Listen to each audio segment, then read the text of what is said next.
uimarike, umoja wetu ni nguzo yetu, idumu jumuiya yetu.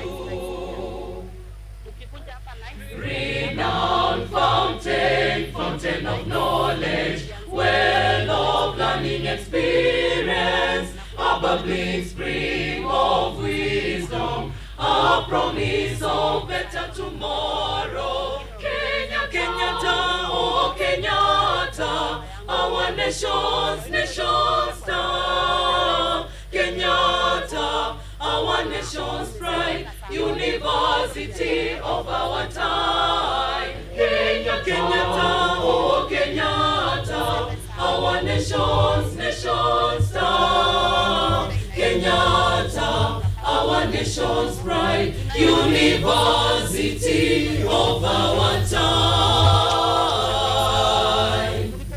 Thank you very much. We can have our seats.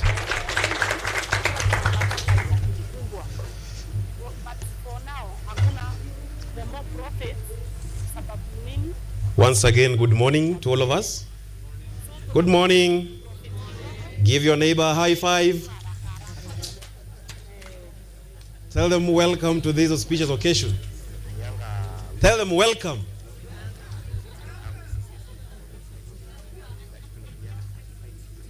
You can also high five me. Thank you. Ladies and gentlemen, invited guests, with us we have a very brief moment of entertainment prepared for us. First up, we have the Kenyatta University Students Choir. They will be doing a number. It is titled Tunajivunia Kenya Nchi Yetu. Just to mention that the choir has been reigning as the university champions at the Kenya Music Festivals for the past 15 years. Let us appreciate them kindly. It is not an easy task, and they're here to give us just a taste of what they do. They're having a concert on the 12th of October. So if you need to listen to more of their beautiful music, feel free to reach out to them. They will be conducted by Mwalimu Ouma Benja. Karibuni sana. Tunajivunia Kenya nchi yetu, kweli yapendeza, kweli yavutia.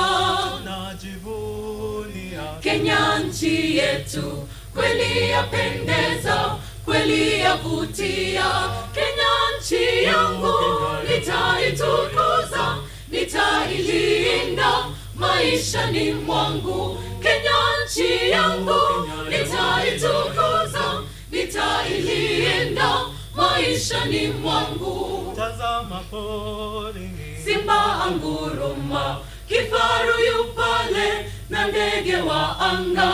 tazama porini, Simba anguruma, kifaru yupale na ndege wa anga. Kenya nchi yangu, nitaitukuza, nitailinda maishani mwangu. Kenya nchi yangu, nitaitukuza, nitailinda maishani mwangu. ziwa la Bogoria, Kweli la shangaza, majini ya moto, kweli ni ajabu. ziwa la Bogoria, Kweli la shangaza, majini ya moto, kweli ni ajabu. Kenya nchi yangu, nitaitukuza, nitailinda maishani mwangu.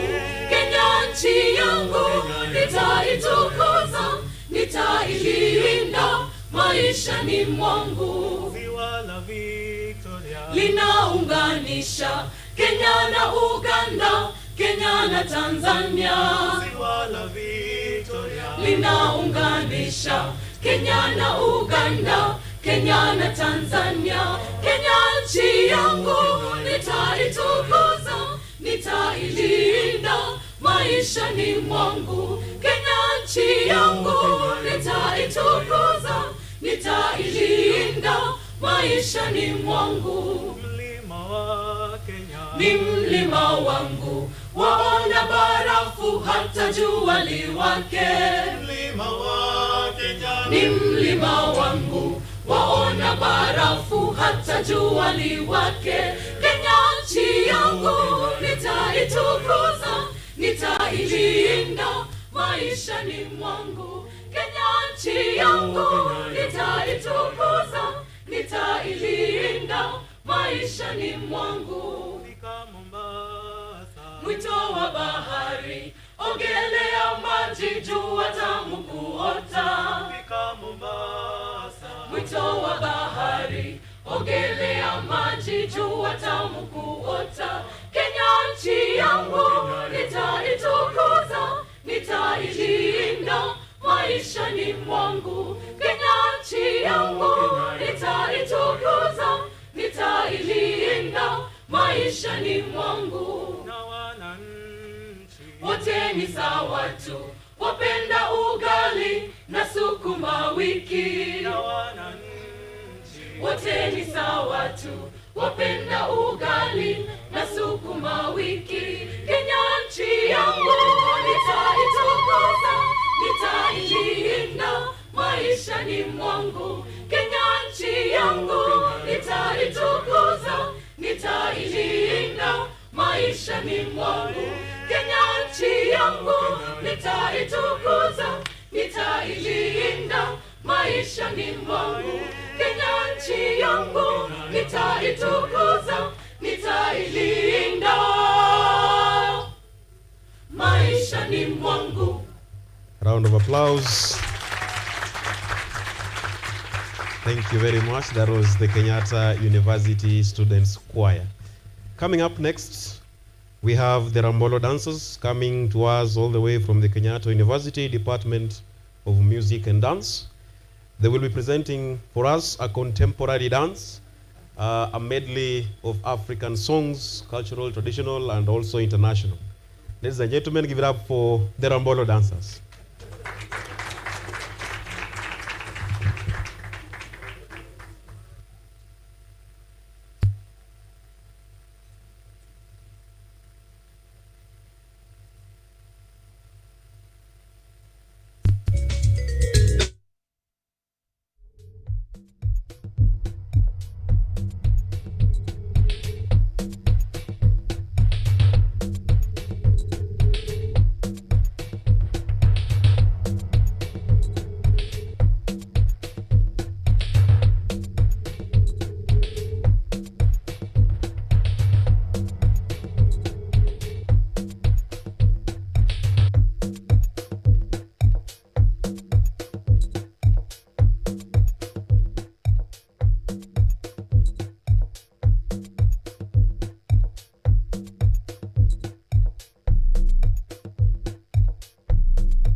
Anyway, that is a story for another time. Ladies and gentlemen, allow me at this moment to invite Dr. Jacqueline Nyerere, who will welcome us officially and give us some brief remarks. Tumpigie makofi tafadhali.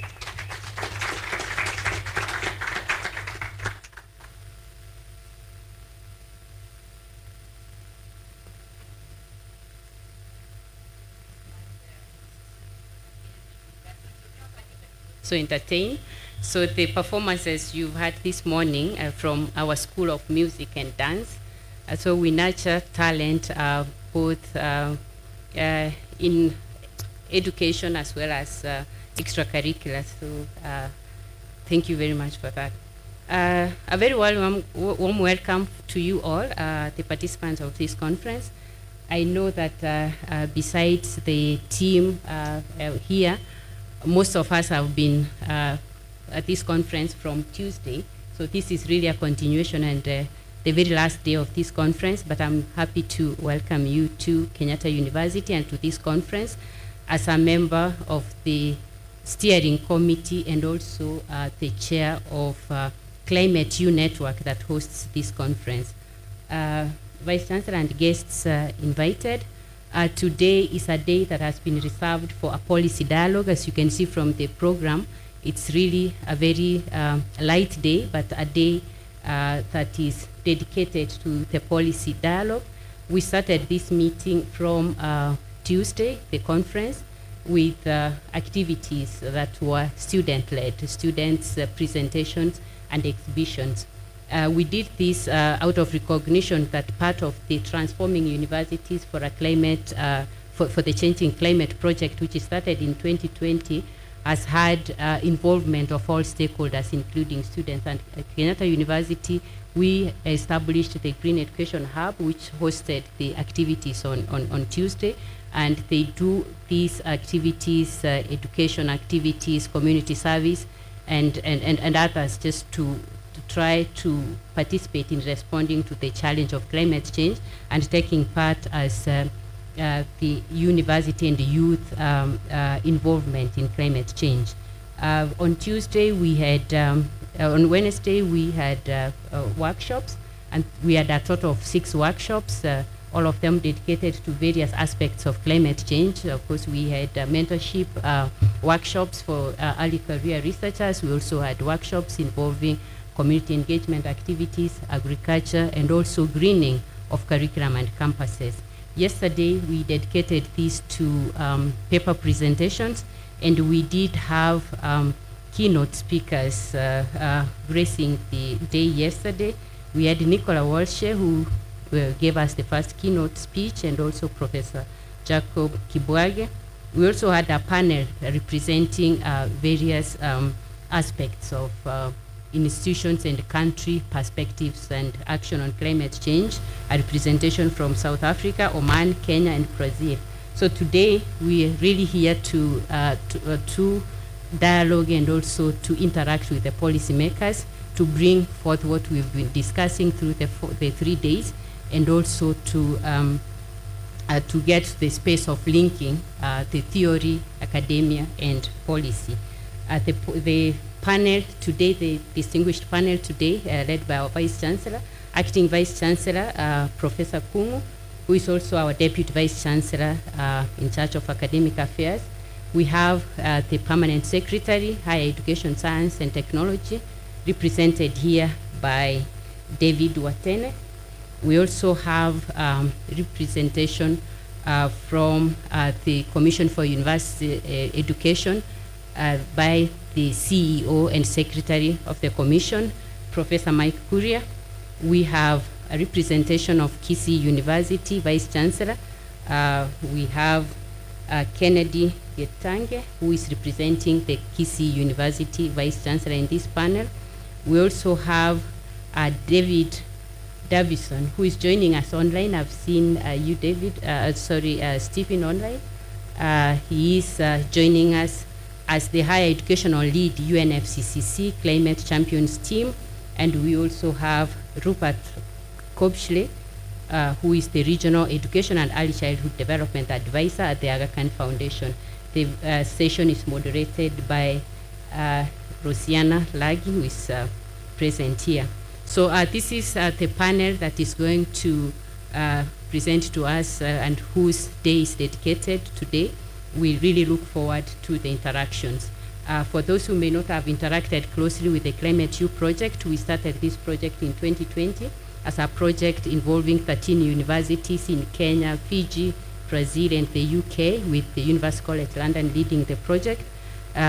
Over the project period, we expanded to about 17 institutions, and today, as a network which we started this year, we have more than 20 institutions participating in this. So it's a network that is growing, and which we welcome members who are interested in the question of universities and climate change to join. I'm sure that our project PI, Professor Tristan, will talk more about the network, but to welcome you on behalf of the Climate U Network, which hosts this conference, led by the steering committee, with myself as coordinator, Professor Tristan McCowan, Dr. Luciana Lagi, and also Professor Luciana Brandley. Yes, she's present here. This is the steering committee of the network, and we were joined by other colleagues who facilitated this conference.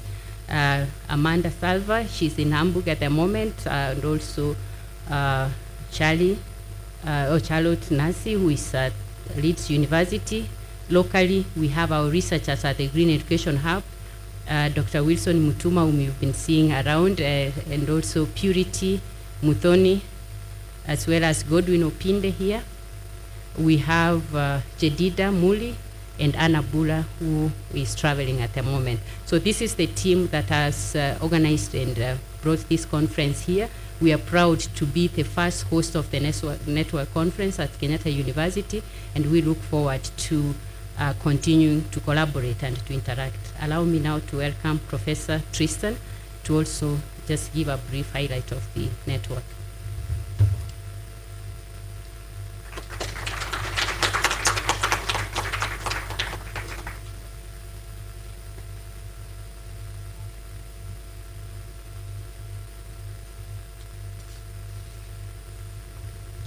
Habari asubuhi. Okay. Thank you very much. Thank you, Jacqueline, for everything you've done over the last year, and for all of you for coming here. It's fantastic to be here, and how to follow that music and dance that we had earlier today. I'm sorry if this is a little less entertaining, but what a wonderful way to start the day. I'm not sure how our friend is going to teach us that in 5 minutes, but I'm curious to find out. Yesterday we had a whole range of fantastic sessions. We had our keynotes in the morning. We had a wide variety of different research presented in the afternoon from many different countries, 10 or 15 I think. And one of the things we had was a wonderful international panel, and I posed the panel a question of whether they thought perhaps we should get rid of our current institutions and start from scratch. Perhaps, you know, the education system that we have is what's got us into trouble. Should we just start again? And I think the response that we had generally from the panel, to use an old expression, that perhaps we shouldn't throw the baby out with the bathwater. Is there a baby to be saved in the university? And I think it's a very important response. If we look at our traditional universities, there is certainly something there which is of great value. You know, for all the limitations that we know, our schools and universities, but particularly in universities, we have an institution that provides a space for deep reflection and transformation for the students who come through, but also the generation of new knowledge, of research, scholarship and understanding. And all of these things are going to be absolutely crucial for addressing the climate crisis. A highly complex, interlocking set of deeply difficult challenges to address. But that doesn't let us off the hook altogether. We have an institution that has a huge amount of potential, but we have to recognize that it's not always being met. Part of that is because of the policy context, which is what we're going to discuss today. Very much looking forward to our panel that's going to come. But partly because of the day-to-day nature of what we're doing. And I think there are two levels on which we need to transform our institutions. One, perhaps a more surface level, around the content of what we do, the focus. So, do we have courses that address climate change? A lot of us are thinking about how to embed across all of the different disciplines. Are we researching?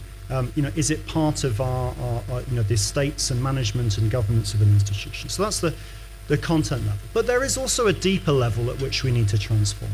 And that relates to the relationships that we have between ourselves as academics, as students, between those groups, and particularly the relationships with other stakeholders and communities in society. And it's very much at that level that the Climate U project has worked. We've tried, although very difficult, it's a process, it takes a long time. We've tried to revert the relationship between the institution of the university and the communities which we interact with outside, to try and collaborate in a respectful, horizontal way, each of the partners learning from each other. And we have some fantastic examples here in the room from different countries, from India, Fiji, from Brazil, and many others. Please, for those people who are coming to Climate U for the first time, please do meet and discuss with our many researchers. There is so much to learn from these different contexts. As Dr. Nyerere said, we are now becoming a network.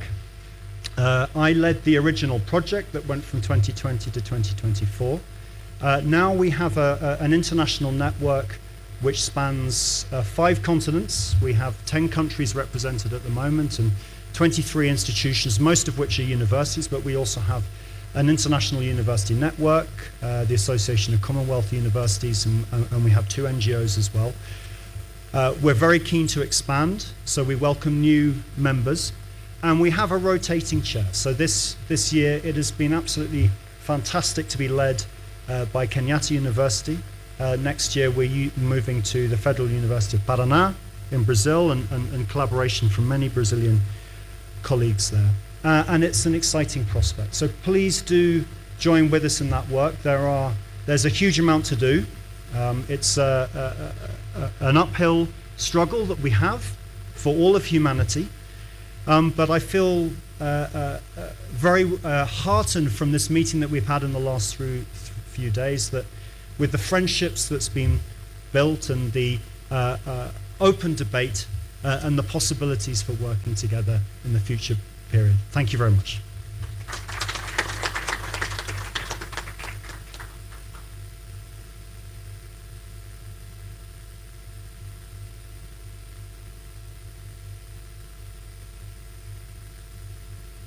Thank you very much, Tristan, for that highlight. Just before we call in the panel, I thought we could share a little bit of what we've been doing as a network, also in collaboration with the Center for Education and Sustainable Development in Africa. We have a short presentation. This is simply to highlight some of the activities we are engaged in and a program that we are proposing for undergraduate students to equip them with skills on climate change and sustainable development in Africa. I now welcome Dr. Farai Kapsurua to take us through for just a few minutes before we hand over to Rosie to lead the panel.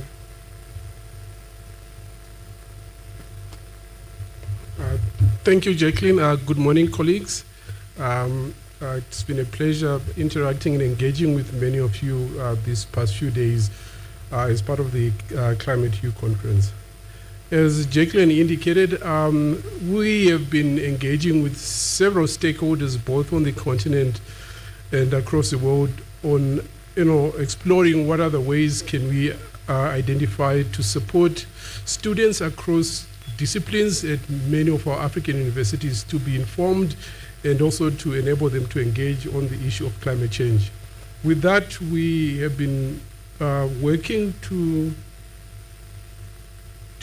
propose what we're calling a collaborative online international learning program focused on climate change and sustainable development. And this proposal is very much informed with a lot of the debates and engagements, of which part of that has been discussed during this past week with the conference around the intricate, complicated nature of climate change, as well as the sustainable development goals, and how that necessitates the need for critical inquiry, which also facilitates transformative educational methods.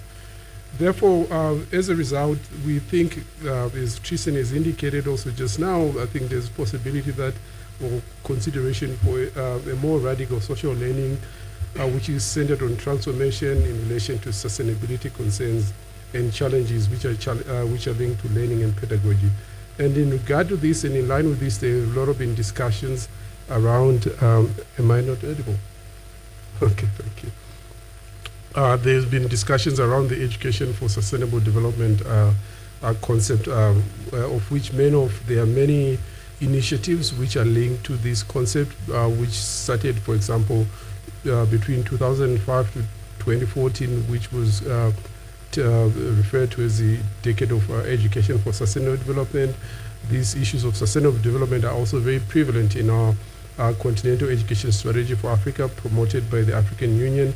But also at the global level, at COP 2016, I think education was recognized as an important driver and facilitator for addressing climate change.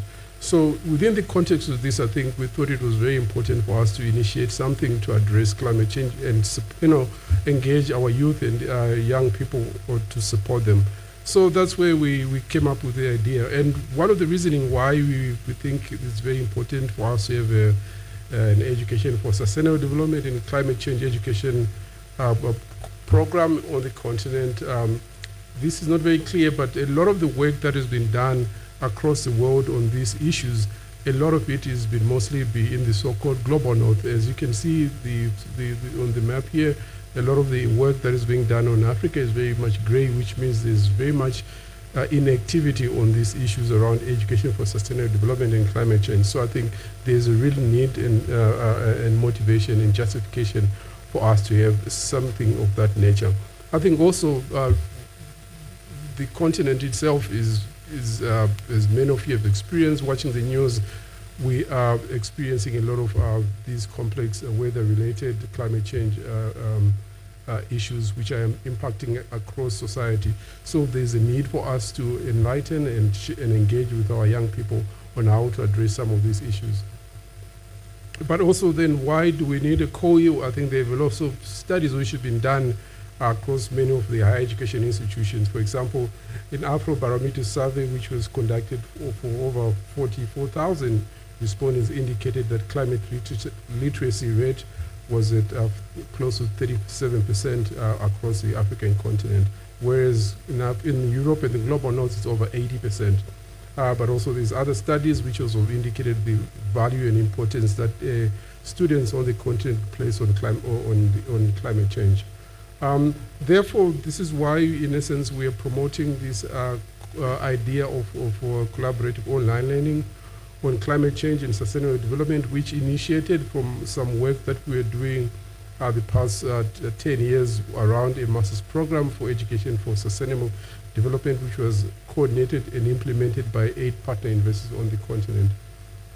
So, in essence, the goal of this collaborative online learning, firstly, is to provide free course for all African students registered at any African institution. And for the past few months, we've also been engaging with some of our European partners where there's been interest with some European students to be part of this process, because I think given the complexity and the complex nature of climate change, I think it's not only an African-centered problem, but there is a need for our youth to collaborate and engage with their counterparts on the other side of the globe. So there's a groundswell for the need for this, not only on the continent, but also across the world. But also the important aspect of this COIL is that it's a joint program which is owned by African institutions and is designed for any student which is enrolled in any degree program. So it's a standalone course which is not linked to any degree program. So any student can take it as an elective but it's not linked, and they will get a certificate as recognition for that. There's a very important component of learning and connecting with diverse groups of young people, but also stakeholders across the spectrum of climate change and sustainability. This is just to re-emphasize that this COIL is going to be offered as a free 12-week program. Its intention is to support and be provided to every African student, regardless of their discipline, gender, and ethnicity, and will develop awareness and understanding of these vital issues related to climate change and sustainable development. And the COIL is designed as an introductory and foundational course for university students. So in essence, it allows them to, it's very light, which allows them to understand the broader concept and entry-level ideas related to climate change, which can inform their actions and responses to, to address climate change, both in their communities as also in the world of work as they progress in their careers. As part of the learning outcomes, we obviously, as I indicated, we want to provide basic knowledge and awareness on the nature and causes of impact of climate change, because we're not taking this for granted that every student knows about climate change. In many instances, climate change or environmental issues, you find them mostly in natural science and environmentally related studies. If you ask students in engineering and other disciplines, they might not be aware of that. So we're not taking that for granted. But also we want to explain some of these fundamentals of climate change science and the role of adaptation, but also design a local climate change mitigation and adaptation project. So there's a very strong collective learning process in this COIL, but also a strong community engagement aspect to the project. And as for some of these broader outcomes that we're envisioning for this proposal, we are intending to roll it out beginning of next year, starting with 8 partner universities on the continent and possibly 2 others in across the EU region. And we're intending to enroll close to 100 students, but we incrementally enroll more students as we learn more from the project and as the opportunities expand across the time frame. And also of importance is it's going to be a student-led climate change and sustainable development initiative, which is supported, as I indicated, by communities, SMEs, and the whole spectrum of stakeholders or within the sustainability ecosystem. So for some of the key partners that we've been working with and engaging with across the past 2 years include us. We have been leading the initiative as part of the Center for Education for Sustainable Development in Africa, but we've worked very well with Gaia Education Europe, also together with the SDG Center for Africa, which is based in Rwanda. At the beginning, we also worked and interacted a lot with the Association of African Universities, who have been very helpful in expanding the initiative to many African universities. Because this is a very online-oriented project, we have also engaged with the African Council of Distance Education, as well as African Network for Internationalization of Education, ANI. So, as I indicated, we're intending to launch the pilot program in 2025, and we have already 10 champion institutions who are prepared and ready to launch the program. This includes the University of Development Studies in Ghana, Kwame Nkrumah National University of Science and Technology, University of Zambia, Rusungu University in Zambia, University of Nairobi, University of Ghana, Kenyatta University, Kenya Methodist University, Kisi University, and University of Dar es Salaam. Hopefully, as time goes on, we'll expand the initiative also to a number of other African institutions so that we can broaden the opportunity to many African students. So with that, I think that's much about it. And if you have any questions, I'll be happy to answer them and engage with you probably after this session. Thank you so much.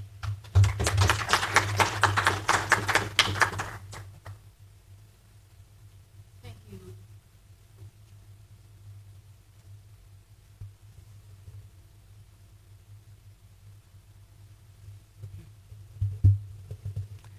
Thank you, Dr. Farai, for that wonderful presentation.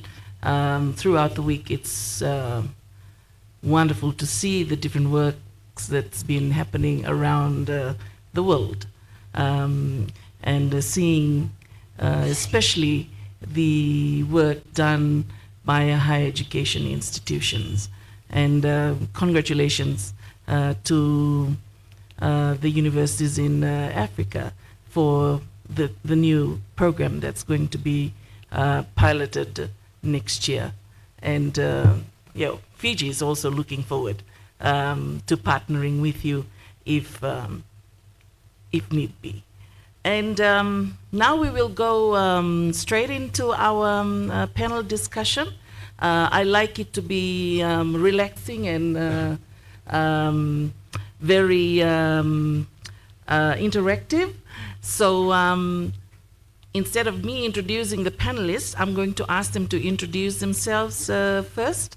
We will start with the Vice Chancellor from Kenyatta University, and we'll go around the table. And then I know Dr. Stephanie is also online. Professor Stephanie is online. Stephen, sorry. Then we'll come to him after our colleagues here. Thank you, Professor. Thank you. Thank you very much, Dr. Luciana. Let me first take this opportunity to welcome each one of you to Kenyatta University. On behalf of our Vice Chancellor, who happens to be outside the country, and also entire management and Kenyatta University community, we are very excited to have you with us. And let me take this opportunity to welcome also our permanent secretary in charge of higher education and research. Today, her name is Dr. Beatrice Inyangala, but today she is represented by Dr. Watene. Let me also take this opportunity to welcome Professor Mike Kuria, who is the CEO for Commission of Higher Education or for University Education in our country. And now among us, we have distinguished professors. We have also members of teaching staff from different countries and students. Feel very, very much welcome for being in Kenyatta University. I can say that when we look at the topic that we are talking about today, I happen to have been informed of the good work that has been happening during this week, the many papers that has been presented at this Climate University Network Conference. And for us on the policy dialogue question, I'm told that I need to answer the question that from my perspective, what are the most important contributions that the higher education sector is making to address the climate crisis and also to identify areas of untapped potential. I can say that when you look at higher education in our universities here in Africa and other continents of the world, and especially giving examples of our university, Kenyatta University, I can say that our role as a university, we should say we have the three mandates. One is teaching, we have also research and community outreach. And when it comes to teaching, we need to look at the aspect of the curriculum. How higher education has contributed in coming up with curriculum that are, or a curriculum that is able to answer and to contribute to solving the challenges of climate change. I know, like here in Kenyatta University, I come from the School of Agriculture and Environmental Sciences, where we ensure, apart from training our own students in issues relating to environmental sciences, we also serve other students. And we have been able to develop units that are taken as a common unit to all students taking up Bachelor of Education, both science and also art. With our own students who are taking Bachelor of Environmental Science, or Bachelor of Agriculture, or Bachelor of Environmental Planning, or Bachelor of Environmental Studies and Community Development, all those students, they take courses relating to climate change. And therefore, as a university, as universities, we have a great lot to do, knowing that in research, we create knowledge. And when we create this knowledge, we can be in a position to share that knowledge to our students through the kind of a curriculum that we offer. The other thing I want to mention is relating to research. In research, especially whether we are talking about master's or PhD students, students are able to do research that answers to the challenges of climate change. And as we do this research, we can be in a position to do it within the community, where the communities can also be able to identify the challenges that are facing them. And it is out of this that we can be able to come up with relevant adaptation and mitigation strategies pertaining to climate change. And we have seen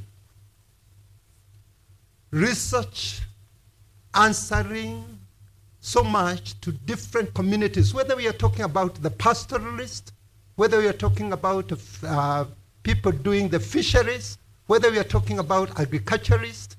Yes, we can be in a position to come and help in the aspect of mitigation and adaptation to climate change. The other aspect I want to say is that when we carry out research in higher education, we should not do it in a silo. We should be able to do it so much together with the community. And we should be in a position to share our findings with the community, something that we have been doing.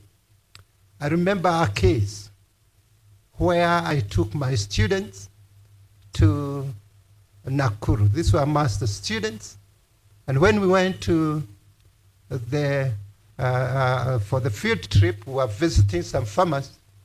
The farmers told us, one farmer told us, he has planted corn or maize. That time he told us, this is the third time I'm planting. He planted, the first time he planted with satisfied seed, the crop germinated, but because of the aspect of changing weather patterns, which we know is climate change over a long time period, the crop germinated and died. The farmer went back. He planted. Then the crop died again. But this time he couldn't afford to plant the satisfied seed. Neither could he be able to use fertilizer. And the crop also died again. And he did a third time. So by the time we are finding the farmer, he was doing the third time of planting. And I asked my students, can you provide the solution to this farmer?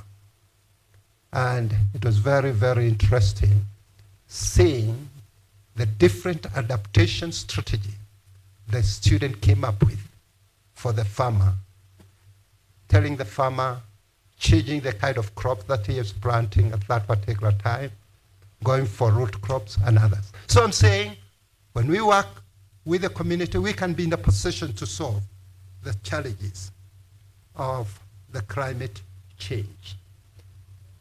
Maybe the other aspect I was told to look at is the areas of untapped potential. And I want to say that the area that I can say is of untapped potential is the linking or the linkages between the universities and community. The linkages between, there are a lot of research work that goes on in the universities, and there are policy makers. And I know this is not a problem in Kenya. This is a problem in many countries in the world. That though there is a lot of solution, research has been done in many universities, most of the time, that research just remains in the library. And therefore, it is upon us as academicians to repackage whatever findings that we are getting in such a manner that can be utilized by our communities. And I'm very happy that today we are talking about the aspect of the policies. How do we put this in policies so that we can be able to share with the relevant departments? How can we be able to repackage in such a way that these findings can guide its own way in our mother ministries? I think for now, let me stop there. Thank you. Thank you, Professor. We will go clockwise.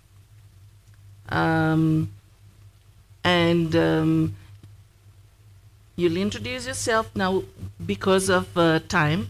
I'll give you 5 minutes. Introduce yourself and go on to answer the question on. Ladies and gentlemen, this morning, as mentioned earlier, the first question that they'll be responding to is, from your perspective, what are the most important contributions that the higher education sector is making to address the climate crisis, and what are the areas of untapped potential? And now we'll go to our next panelist, to the left of Professor Acting Vice Chancellor, Kenyatta University. 5 minutes, and please also keep your ears open because I'll have the alarm go off in 5 minutes. Okay. Thank you. I believe I can do that in 5 minutes. So thank you very much. I hope the clock is not ticking now. Your time starts now. Thank you very much. Just as a way of introduction, my name is Mike Kuria, and I'm the CEO Commission for University Education. Since I'm not a scientist, I am highly unlikely to say something technical that you will take home today. But I would like to say one thing, or two stories. I'm a storyteller. That's my field. Literature is my field. So I'd like to begin with two stories. One is the fact that I grew up in my village. And when I was growing up, the rivers there were crystal clear. We used to play there as young boys. And during the rainy season, we could go and swim. And then after we swim, we would fish. And we would roast the fish by the side of the river. We eat, then we lie on the rocks. And then when we are done, we go back and do the same thing. Unfortunately, children in my village now cannot do that because the rivers are clogged, they look dirty. When we wanted to drink water, we just lay on the ground, put our mouth on the river, we drank to our fill, and rose up and walked away. They cannot do that. So I am very conscious that climate change has had an impact in my village and that we need to do something about it. So when the presenter was saying this morning that it's a monumental task for the world, I can understand in real sense. Now, from a literature perspective, there is a guy called Aikwe Ama from Nigeria, from Ghana. He wrote a book called The Beautiful Ones Are Not Yet Born. And in that book, someone looks at the corruption in Africa and says, where do we even begin? This is terrible. And we can be tempted to think that we don't have a contribution to make. But I want to come back.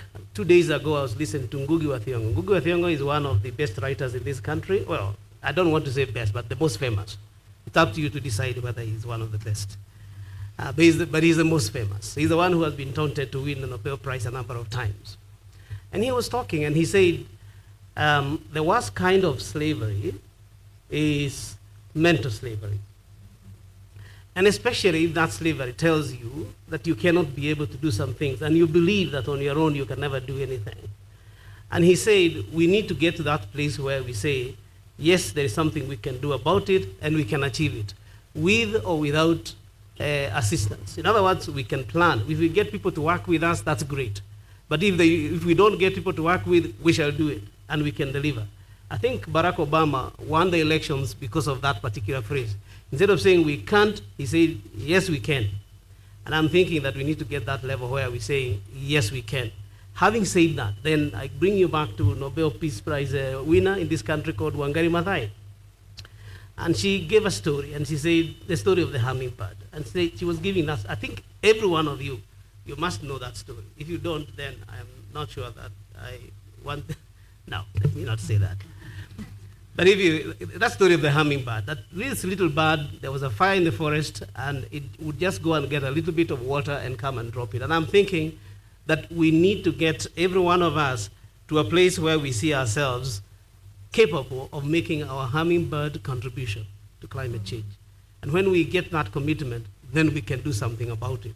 So I want to ask myself, what can we as universities do? And because of time, I'll just raise three. One, I think universities can educate citizens. I was glad to hear that there is a free course now that's going to be available for people to just take and learn these things and maybe do something about it. I think we can educate citizens on the impact of climate change for now and in the future. Number two, we can create a conducive environment for people to research in this area. So I'm glad when I hear that there are plans to network as universities and to come up with these courses and also to work together and research together, combine together. If we do that, then we are united against climate change. Number three, we can shape the future of climate change by also adopting climate-friendly practices in the universities, so that we are also making our contribution. We are not just telling other people they can do, but we are also doing something about it. So those are 3 points that I would like to raise as far as I'm concerned that universities could do. And I also have to point our finger at us as the regulatory agencies. What can we do to make sure that we also make a contribution? And I also want to make about 3 points. Number one, we can prioritize programs. Oh, is that my ring? Okay, let me first. Does that mean I have 2 more minutes or 1 more minute or it's over? 30 seconds. 30 seconds. Okay, we can do it. We can prioritize programs.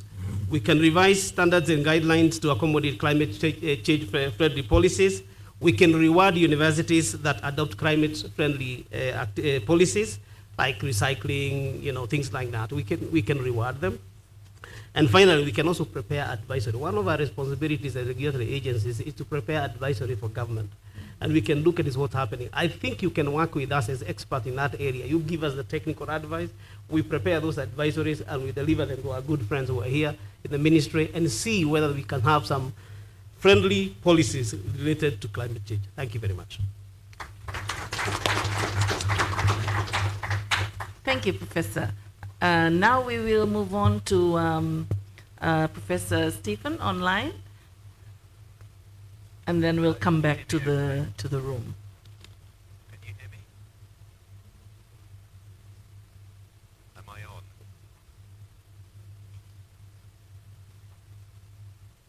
Can you hear me okay?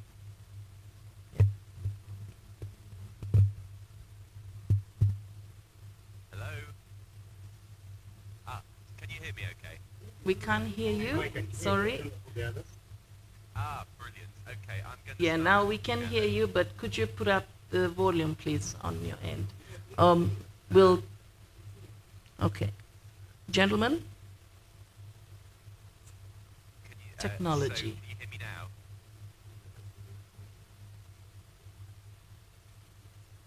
I'm not sure how I can increase the volume further.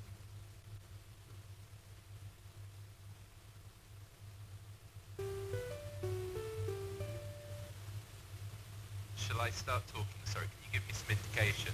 Just hang on, please. We're just trying to adjust the volume on this side. Brilliant.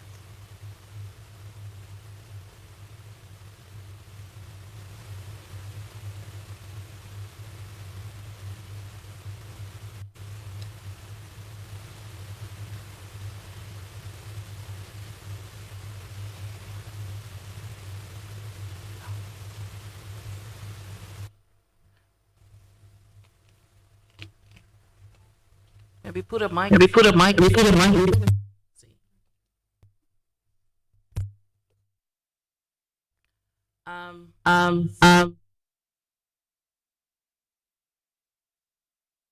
See. Speaker here.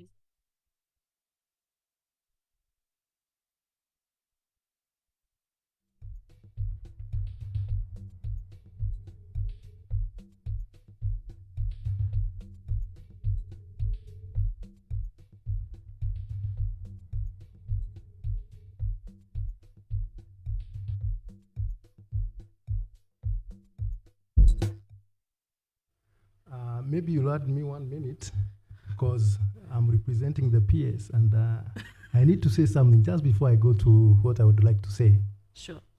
I want to say we are happy as a ministry for having been invited to this forum to share in matters climate change. We want to thank the organizers for that gesture. Number two, we would wish to also, I know the visitors have been welcome to Kenya, but again, on behalf of the ministry, we wish to welcome our visitors from other higher education institutions, specifically from Brazil, Fiji, UK, India, Indonesia, Morocco, Tanzania, and South Africa, and even others who may be online. Thanks to Climate U network membership for this great initiative to bring the stakeholders together to discuss way forward on the climate change crisis in the globe. That is a big plus.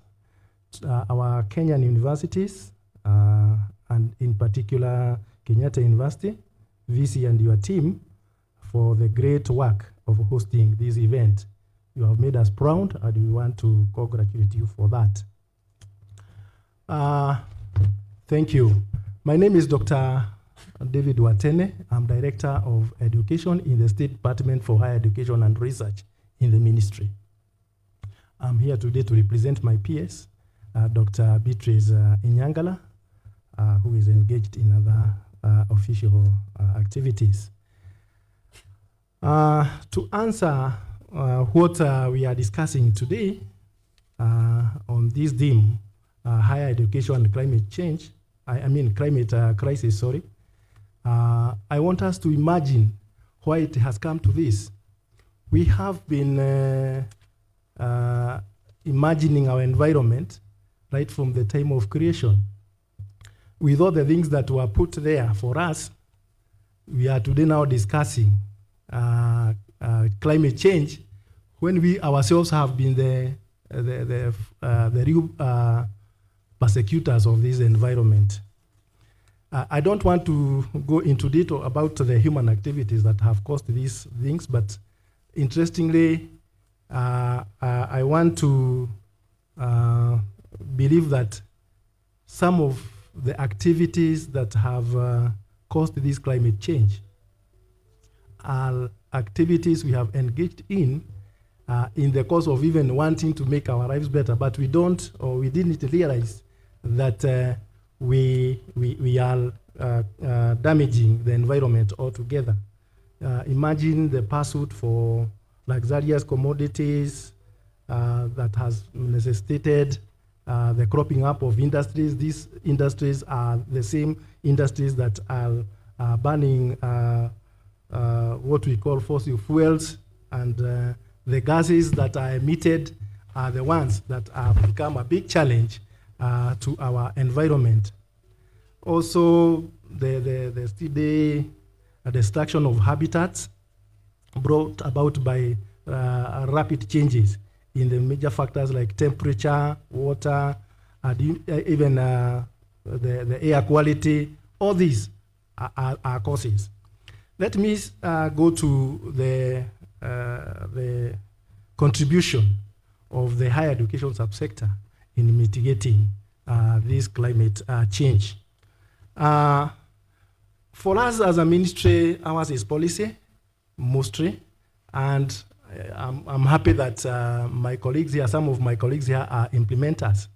So mine is only to reiterate that at our level, we would support formulating strategies towards sustainable management and reduce the greenhouse gases to manageable levels through research. So we're going to encourage our institutions of higher learning to come up with such strategies or policies that we can give input and ensure that these policies are there for good management of our environment. Number two, still at our level, at a higher education level, we have environmental scientists who can identify and devise means to amass plant species, to enhance greenhouse control and biomass accumulation. This might reduce the current rate of production of these greenhouse gases that we are talking about, and maybe they would increase. So there's so much needed forest services. So we want to say that ours at the policy level, this is what we are able to do, and we support. Also, we are going to advocate for establishment and the solution of forests to further enhance other biotic fauna and flora. And I want to confirm that currently we are participating in the clarion call by the President on the planting of 15 billion trees in Kenya. Also, policies to do with research on crops and animals tolerant or resistant to climate changes, as well as to innovate and improve the farming systems to increase agricultural productivity globally. I don't need to mention all of them, but in collaboration with our experts, this one we support. Also, at the higher education sector, we wish to confirm that we would also support very highly on human and animal health initiatives that are going to address the emerging health issues that are going to promote wholesome health and the functionality of both humans and animals. Innovation and inventions of how to reduce waste, handle biomolecules safely before releasing them to the environment would eventually result in reduction of pollution and promote the well-being of communities. Finally, on the untapped area, we would wish to encourage our higher education institutions as they review their programs. The CEO is here who can read that, and also the universities, They try now to incorporate modules that enhance knowledge and capacity across all disciplines, both generally and in discipline-specific areas, as well as developing new programs that are specific in climate smart technologies in the fields of agriculture, transport, that is either in sea, air, or land, manufacturing, waste disposal, medicine, and healthcare, among others. And these finally will help to address most of the 17 SDGs. So we don't have, we no longer have stories of poverty, hunger, improved health, and the like. So I think I'm going to stop there and confirm that at policy level, we are going to support those areas that are going to ensure that the climate is not destroyed. Thank you.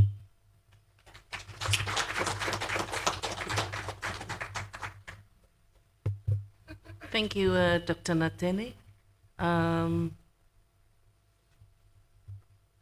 Now we will go online to Professor Stephen. Hello. Is that working? Yes, thank you. Your 5 minutes starts now. Okay, well, I'll be very, very quick then. So, I represent the high-level champions, the UNFCCC high-level champions. For those who don't know, the high-level champions are the ones who champion non-state actors in the UNFCCC process.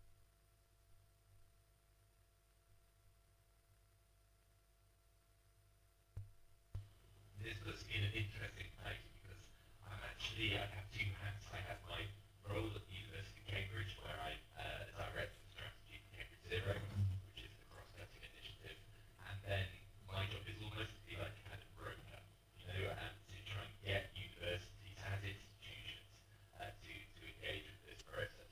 And I mention that because I'm not quite a university, and I'm not quite a policy maker. I sit somewhere in between.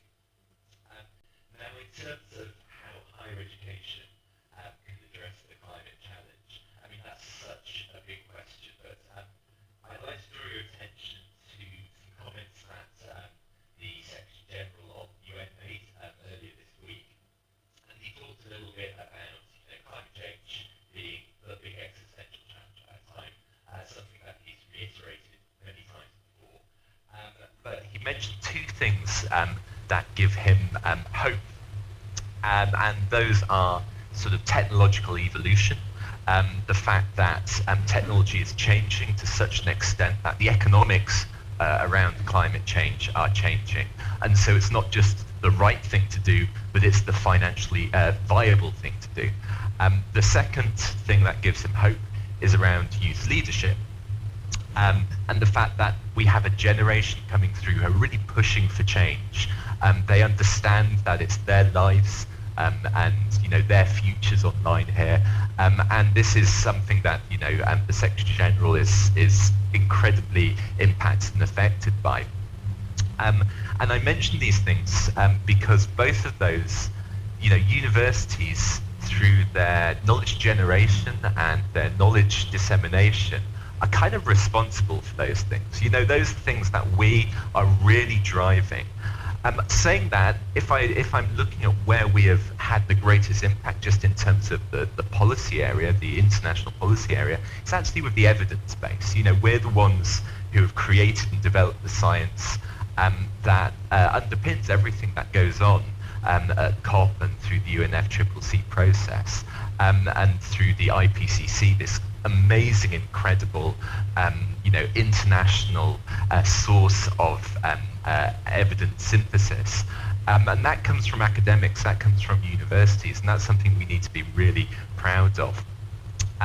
However, where I feel as though we could do better as a sector is sometimes it feels as though there is still a disconnect with where the real big challenges are and what universities are focusing on, and sort of vice versa. There is a kind of disconnect where sometimes policymakers don't really understand how university research works, because we're not consultancies. I mean, we do sort of some of that stuff, but the value of what we produce is in that rigor, and the kind of depth of expertise, and the sort of long sort of time frames that we're able to key into. And one of the challenges we have at the moment is that, things are very urgent. If we want to keep within that sort of 1.5 degrees target that was sort of set by Paris, then we need to act in the next 5 years. And the challenge there is, it's very hard to create new research and to commercialize and to mobilize that research within a 5-year period. So I think the challenge for universities is how we look at the intellectual property and the expertise that we already have, and how we accelerate that so that we move as quickly as possible to deploy. And what that means is not necessarily brand new stuff. It means looking at the expertise we already have. Those I hope those are useful comments for the discussion. Thank you, Professor Stephen. Now we will go to Professor Kennedy. Thank you.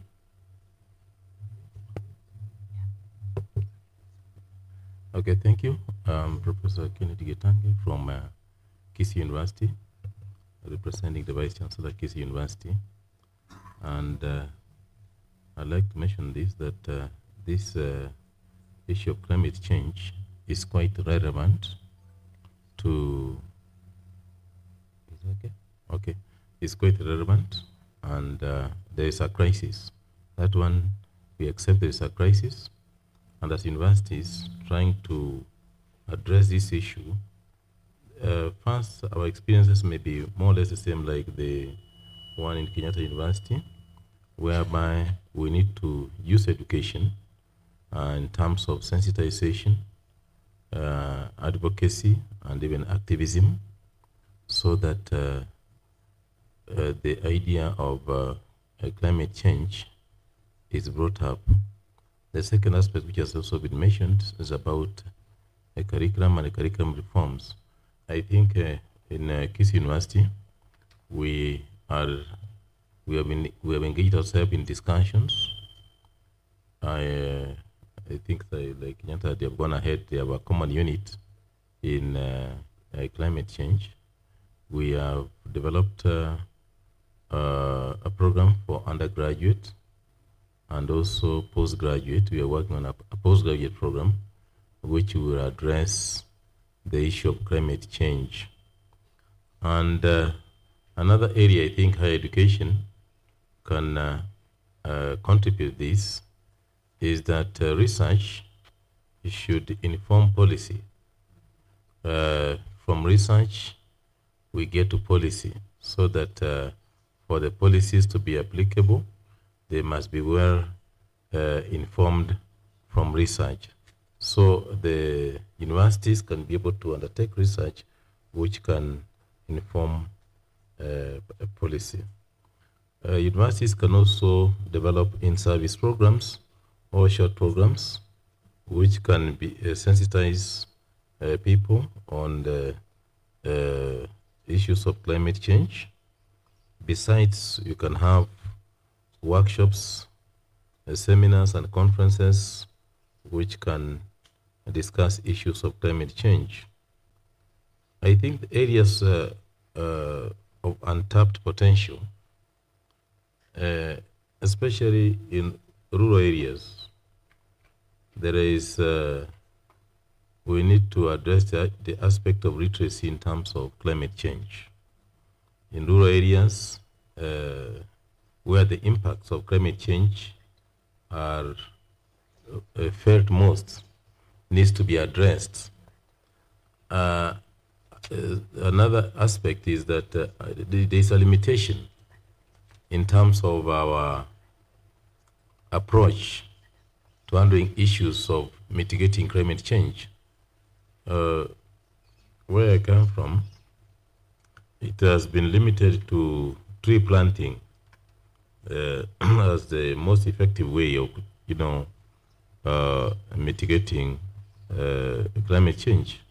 We need to broaden this in terms of engaging technology so that we can be able to mitigate this climate change. Like there is an aspect of especially the e-waste management is an issue which we have not addressed. There is a lot of e-waste which is impacting on our environment. Universities can also develop programs, clubs, societies, student engagement in terms of addressing and sensitizing people on climate change. And I could propose that thank you, aspect of advocacy and activism in terms of climate change should be enhanced, and more so looking at the taking into consideration the cultural context of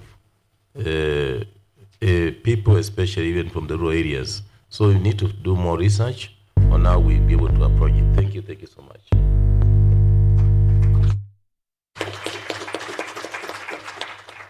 Thank you, Professor Kennedy. Now we will move on to Mr. Rupert. Is that good? Yep. The only non-doctor professor up here. I'm feeling very underqualified for this, but great. So my name is Rupert Corbishley. I work with the Aga Khan Foundation as the lead for education and early childhood development. And we've been moving and developing our climate portfolio for a number of years now. So I don't think that what I'm going to do is talk about what universities are doing and what they could do as much as taking what I've heard and potentially make a couple of requests from a slightly different perspective from outside of the academic and the university world. I think I heard sort of three major areas where universities want to be taking action, want to be making a difference, which is teaching, research, and communities. So within teaching, the way that we look at this is that teaching is the ultimate green job. Teachers are preparing, and schools and universities are preparing young people to develop the knowledge, skills, attitudes, and values they need to be successful and to contribute to our world.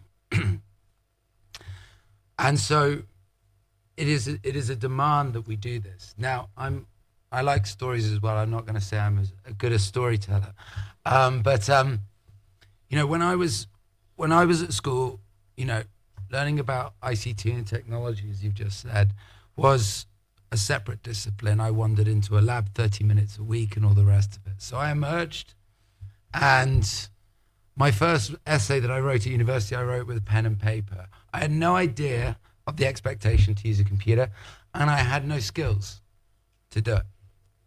But it being there as a separate discipline, I think there is a need for separate disciplines. There is a need to specialize. There's a need for courses like we heard about before,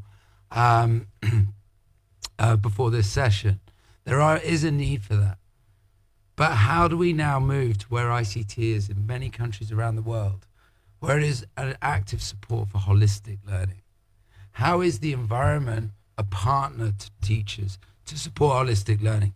How do we bake climate in rather than bolt it on? And I think that's something which I would sort of challenge. It's a challenge, really, maybe more of a request.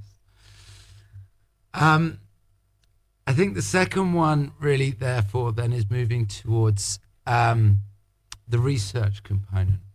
And a lot of the stuff that we try to do looks at the democratization of research. How are we diversifying where research comes from? We heard that about, you know, the 1998 to 2018, wherever the paper's being written. But how do we think about communities, schools, in my instance, teachers, the environment as the number one R&D partner of choice, so that we can diversify and co-create knowledge which deepens meaning and action. There's definitely still a need for that higher level, particularly within the sciences. It might be a bit more difficult, but how do we engage the diverse epistemologies that have potentially not seen the light of day as much as they could have done, and how can that help us to understand problems differently and therefore design solutions in a slightly different way? So really around that sort of research and development side of it, that research side of it. And then the last one was the communities. And, we heard a lot about communities earlier on and the need for universities to effectively engage communities. And I think this is really, really important. And this is where, like within policy, how a policy paper is being developed, yes. But how are we bringing the latest understanding of where we are and what we're doing and how we can address in a manner that can be internalized and understood, or understood and internalized maybe, by a diverse population across our communities? How is the research that's happening in universities enabling that hummingbird action to happen? Right, so that everybody feels that they have the understanding and the ability to contribute to the solutions that we come through. And I think just the final thing is going towards a comment I heard where, young people, this is my last sentence, is that young people, that from the UN, that provides us with hope. The demand is there. Over 80% of young people and children want to be engaged, learn more about climate and the environment, and they want to learn how they can take action to do it and be involved in action. Yet only 30% of our teachers feel they have the knowledge, skills, and confidence to actually support children and young people to develop those knowledge and skills. This is a demand, and we now have to develop our institutions and our teachers, etc., to meet that demand. Thank you. Thank you, Mr. Rupert, and thank you, everyone. That's the first section of this session, and I hear that universities are doing good work, but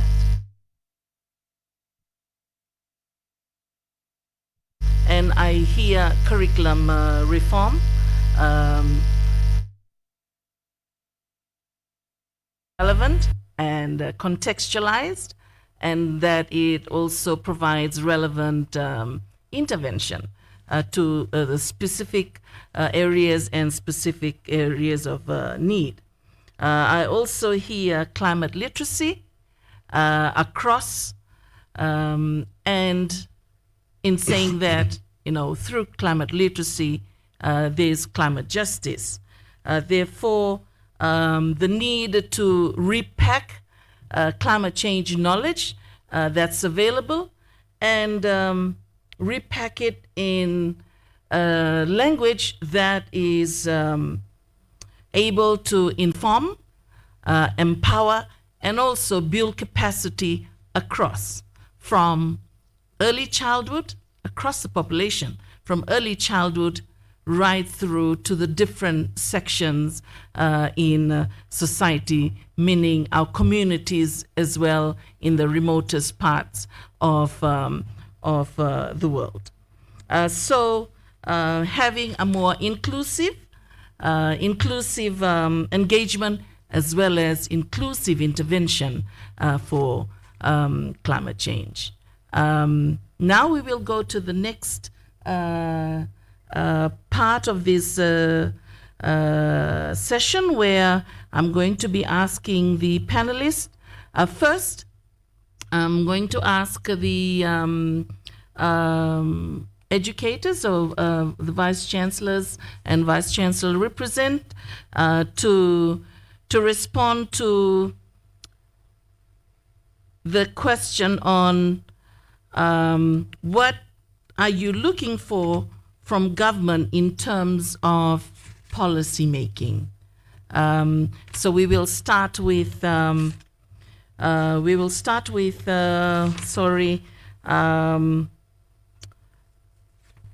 Professor Mike.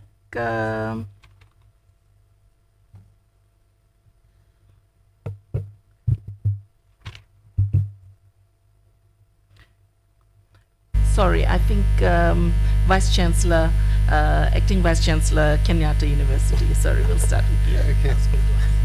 Thank you. I'm James. Maybe that was easier for you. James Kongo. Yes, thank you. I think there is another part that we have left, maybe before I answer the question, that I feel that the university, all universities should be able to participate in, and that is creating a culture of shared responsibility for climate action. What I mean is that we should be the role model, and we should be able to come up with programs when we talk about either mitigation or adaptation, that the students that go through us, they can go out and practice that. A good example is on the aspect of going green. And like this university, and I think somebody also mentioned, when you look at our greening of the campus, I can say that that has been so much spearheaded by the faculty at that time, the Faculty of Environmental Studies, tree planting. We also look for, if it is the School of Engineering, to spearhead the aspect of solar energy for lighting the campus during the night. That is the aspect of mitigation. What are we looking for in government when it comes to policy making? I can say that, like in our country, we have noticed that we have so many other interested professional bodies.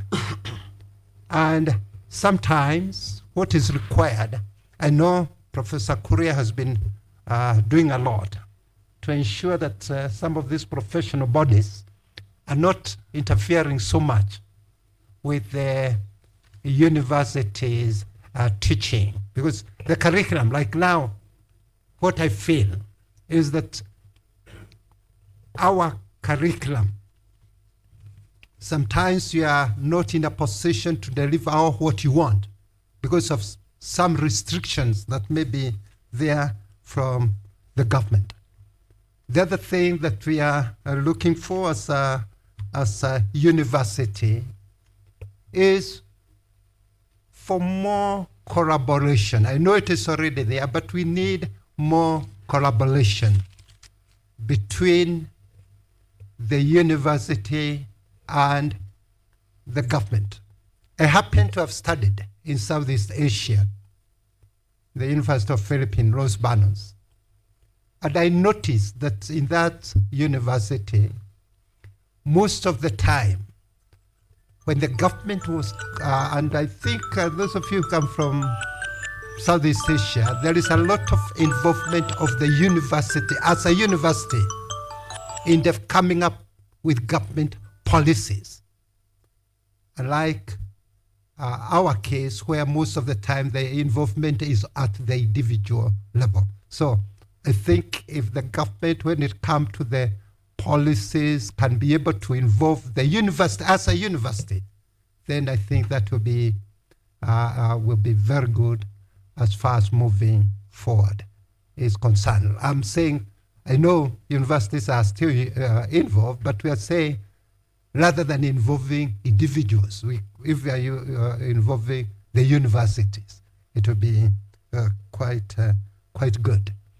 And the other thing I know, like now our government has come up with a very good program, the program of internship, where students, or when they graduate, they are given internships in different government organizations And I find that if we can have more of these programs in the universities, then it will help a lot in inculcating that culture, especially as far as the issues to do with adaptation and mitigation, awareness creation on adaptation and mitigation is concerned. Thank you. Thank you, Professor James. Now we will ask Professor Kennedy to please respond.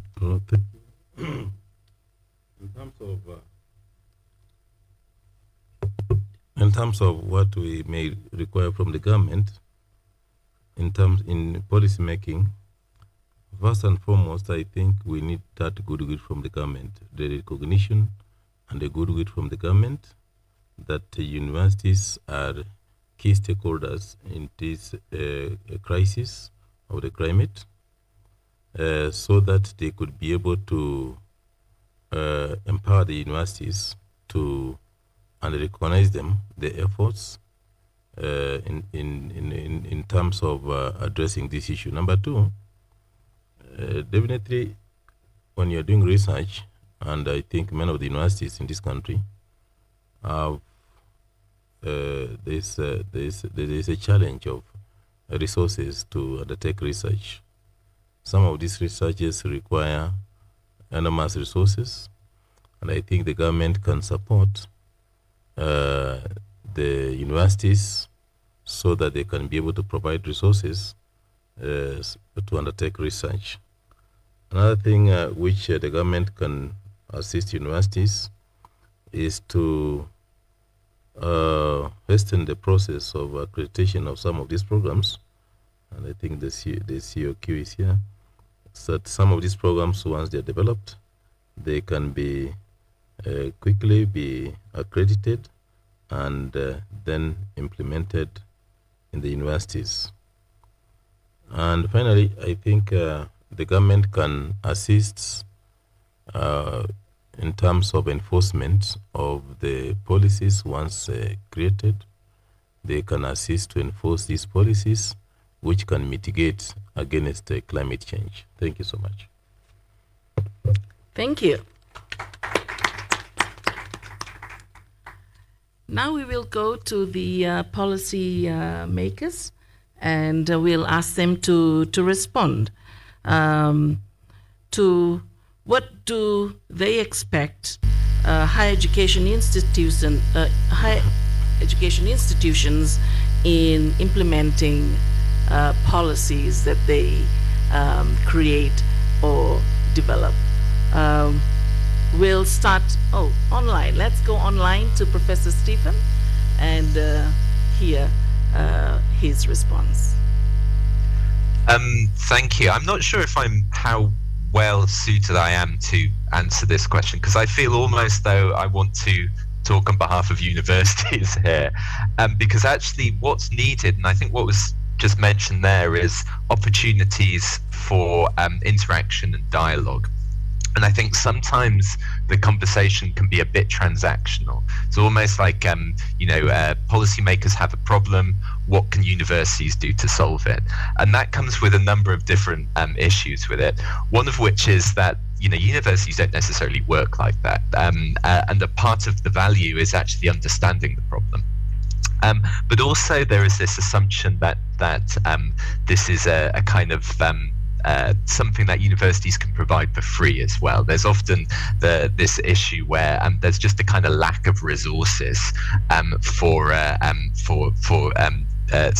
universities to be able to be paid for their time to do this kind of stuff. So I suppose what I'm advocating for is more kind of mechanisms and opportunities for policymakers and universities to work together. It may be in a sort of broad challenge environment around climate change, but not necessarily in a purely transactional way. And one of the ways that could be done is through more secondments and placements where people from government can actually be spending time within university and vice versa. And not just at a kind of governmental level as well, but also in other parts of the policy landscape. One of the things I'm aware of is how disconnected some of the conversations I have at Cambridge, with very, very intelligent people who are, very integrated with some of the academic challenges on around some of these issues, seem to be so separate from what the policy discussions are happening within the kind of international non-state actor space. Conversations that actually a lot of the funders, the big trusts and foundations are part of, yet universities aren't necessarily. So I suppose the challenge for universities is also to find ways to engage with that conversation and not just start with the research and say, well, hang on a second, working back from that to the challenge. Start with the challenge and understand how the research can and the expertise can address that. Does that make sense? Yes, and thank you, Professor Stephen. Now we're coming back to the room, and we're going to ask Professor Korea. Thank you very much. I think I would just like to follow up on what the previous speaker just mentioned. I think we need to break this dual view of universities, policymakers, and regulators. All the kind of that dualism needs to be broken because it's really a working together. And I want to say, for example, in Kenya now, we are just beginning on revising our regulation standards and guidelines. I think universities and policymakers can come together, think about what we want to achieve, set the standards, set the regulations, and then when the policymakers are enforcing it, they are enforcing something that has been already co-created. And for that reason, we are more working together than waiting to be told what to do by someone else and then we implement on the other side. In fact, in my thinking, there is a need for us to see how things move across both ways so that universities can contribute to policy making, and policymakers can actually invite universities and other people on the table for purposes of creating those particular policies. So the policy document then becomes something that we are agreed upon and we are implementing it together, and then we support each other. Supporting meaning, for example, they just think the university, my good friend from the university just said we need to fast track some of these programs. But you see, we had sat together and they already identified some of those areas. So when I fast track one program that is dealing with the climate change, my good other friend here will not come and ask, why are you fast tracking this particular program? Because we sat together and said, look, these are the most urgent issues we need to deal with together, and we need to deal with them urgently, and therefore we need to fast track some of those areas. So I am just suggesting that we break that wall of policymakers and implementers, and we start doing things together, and we are achieving one particular goal together. Thank you. Thank you. Now I'm going to ask Dr. Natene for his response. Thank you, Chair, for this chance. On our part, I would like to say that the issues that have been raised by the participants here, or my fellow panelists here, one, like on provision of resources, it's true. Sorry for that. Yeah. So I'm saying it's true that they are very key, and a lot of attention should be given to them. I want to start with provision for research funds and resources, like it was pointed out. There is effort by government to do this. Our VCs can bear witness, but I know it may not be sufficient to do much. but we are somewhere, and we want to agree that that one is very important, and maybe going forward we can advocate for more resources for research in our higher education institutions. Somebody mentioned something to do with doing policies after looking at the research findings, and I want to agree with that. And my response here is that this one is true, and there is also effort towards this, because one of our organizations, the NACOSTI, they are the lead people in this one, and when they have come to us with the proposals, it's only a matter of priority maybe, but I know there has been effort from government to consider those findings, and as we discuss how to move forward, some attempt has been made to consider that certain areas, and especially matters to do with the climate change, are considered in allocation of resources. Collaborations, somebody mentioned collaborations, true, and I want to say that on our part we have strived to support collaborations between our higher education institutions and other institutions of the world. And we have even given, we have done a circular to our higher education institutions to inform us or to give us a list of those collaborations that are ongoing. Sometimes the minister has even endorsed or has endorsed as witness that there is this collaboration between this institution and the other one. The issue of accreditation has been addressed by my colleague, but I wanted to say the promise that the government has goodwill for these expectations from our higher education institutions. Thank you. Thank you. Our last panelist, Rupert, but I'm really thankful that he's included in this panel, because his area is an area that's dear to my heart, early childhood development. This is the critical period in the life of a person. And so, Rupert, could you please respond to the question on what's your expectation of universities or higher education in their role to the early childhood sector? Okay. So yeah, a slight change. So great. So I think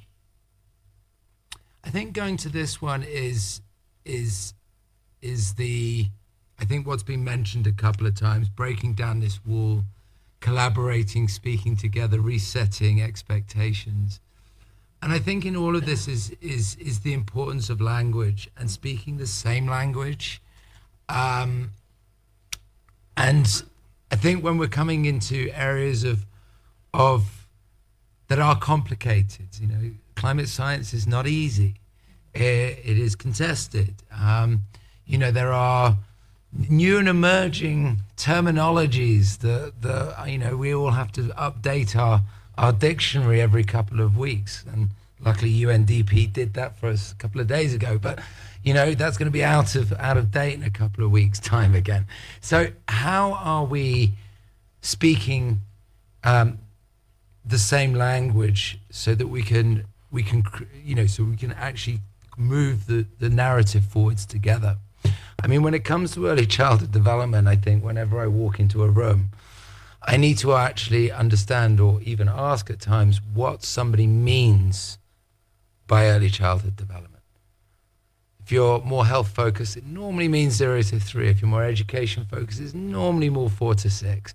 Some people do 0 to 8. Some people do preconception. So, you can very easily see how by not coming together and aligning on what you're actually talking about when you use those 3 letters can cause massive divergence in understanding or in the way in which people walk away and believe that we have a shared understanding, but actually we have a very divergent understanding. And so I really want to sort of double down on or sort of support the attitudes that have come from both university and policymakers' side around, how do we develop that common language? How do we develop that common purpose? And how do we really look for how we can, as Dr. Stevens said, understand each other better so that we can actually support each other better to solve the problems of our time rather than sort of speaking past each other. So, yes, thank you. Thank you. Dr. Jacqueline, do we have time for question, comments?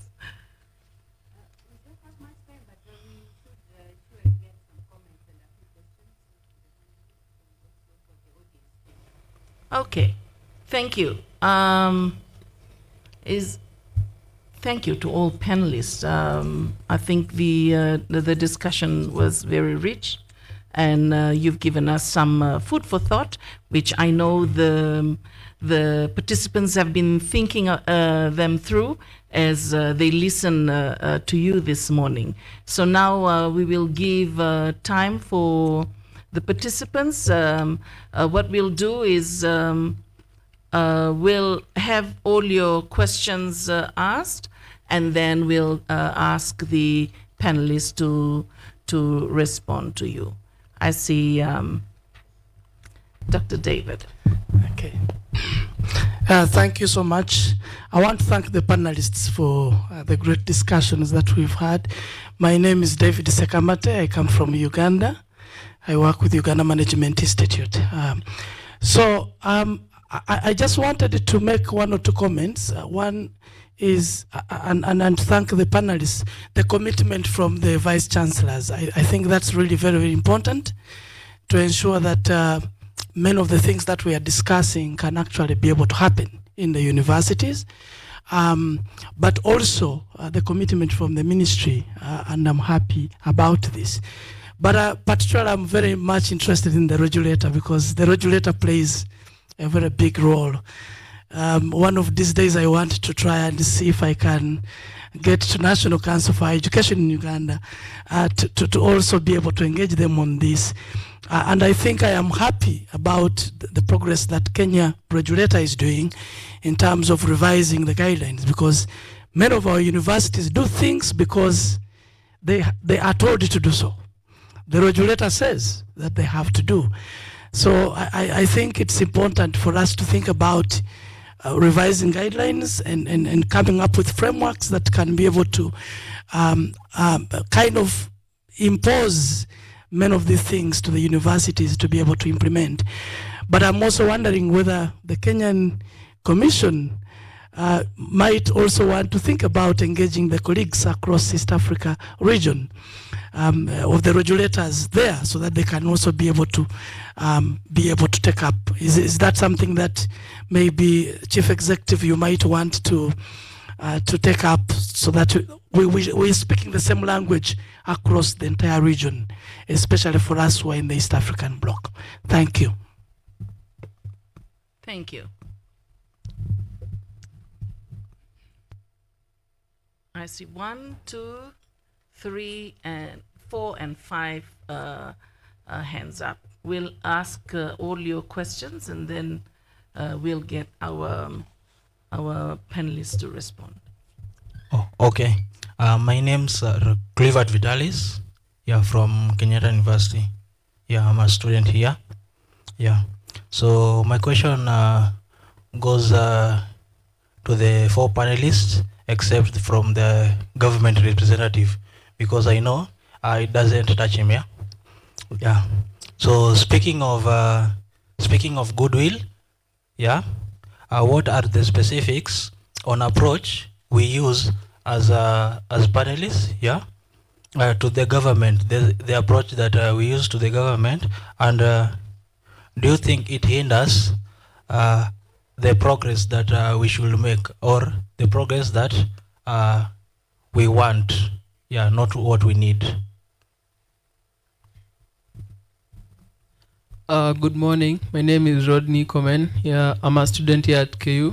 So my question basically, I think it will be to both the government representative and the institution representative. So as a student, I know that we play a big role in these higher education institutions. And I was wondering, when maybe there's policy making, are the students usually involved? Like, you know, without the students, the institutions cannot exist and the policies cannot work because maybe the things are not working for the students and there's no agreement. So I was wondering, when making policies, are the students usually involved, or maybe it's just the institution heads? And if not, can they be maybe start being included so that we can see what works for everyone? Yeah, I think that's what I have.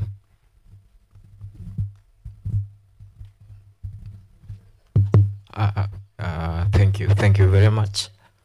My name is Brian Ogeto from Kenyatta University. I would like to give a round of applause to all the panelists for such a thought-provoking discussion.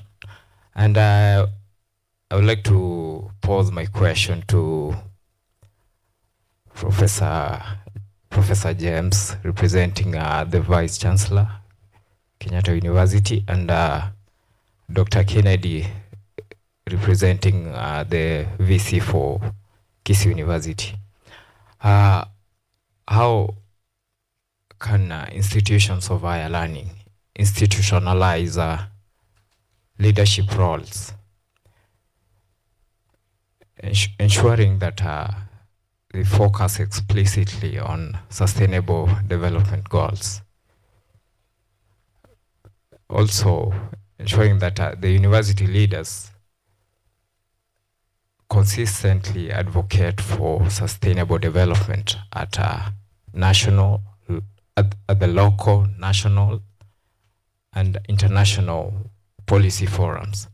I mean, should new governance roles such as sustainability deans or SDG-focused boards be introduced to oversee these efforts and hold those institutions accountable? Yeah, thank you.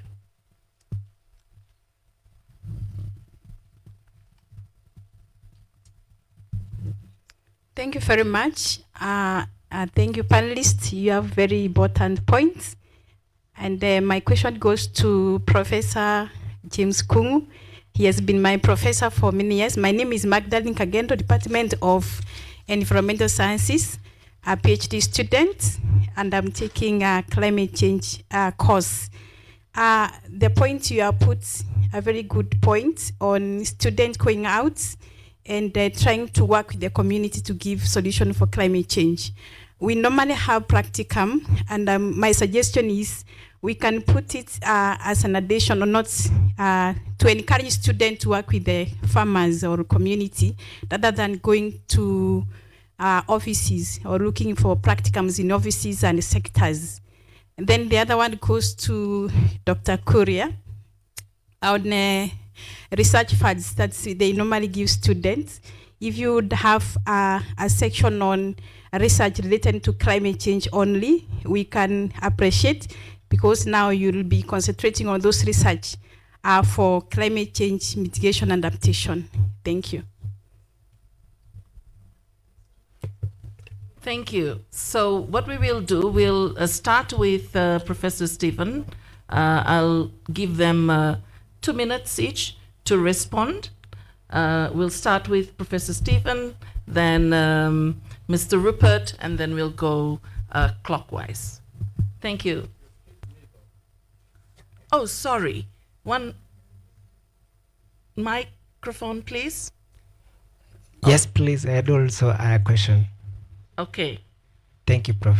So my question goes to the Commissioner for Higher Education, Prof. Mike Kuria, and the PS representing our guest, the panelists representing the PS for environment. So in Kenya, we are saying, the president is saying we plant 15 billion trees. I come from northern Kenya. My name is William Ewoi, a master's student here at Kenyatta University. So we've been told in northern Kenya to plant 15 billion trees to be part of the initiative. Drought came and took away our cattle, our goats and camels. Then you come and say we plant a tree. So we've been staying with our grandpas and our grandmothers for those years. They have never seen anything like to plant a tree. And now at this old age, they are being told to plant a tree. They don't understand the planting tree. What they understand is this goat, this cow, which has been taken by drought. Do you have any initiative that we can use to, as they plant the tree, we reconnect them back to the livestock they lost? You see, I'm ambassador for planting the trees. But when usually I go back home, I tell them to plant a tree. It's just like a joke. But I tried this. I went back home and told my grandma, you see, if you plant this tree, I come back from school after 3 months. If the tree is surviving, I give you a goat. I will buy for it. So, and my grandma take care of the tree. And up to now, the tree is 7 years old. Because after every 3 months, I buy the goat. So the burden is now on us. So what is now the government doing to reconnect the northern communities with their livestock? As you plant the trees, we reconnect back to the livestock. Thank you. Thank you, William. We have another question at the front here.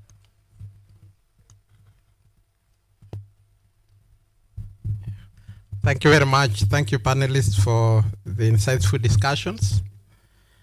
My name is Professor Simon Onywere from the Department of Spatial and Environmental Planning. Professor Kongo was my dean at some point for a long time also.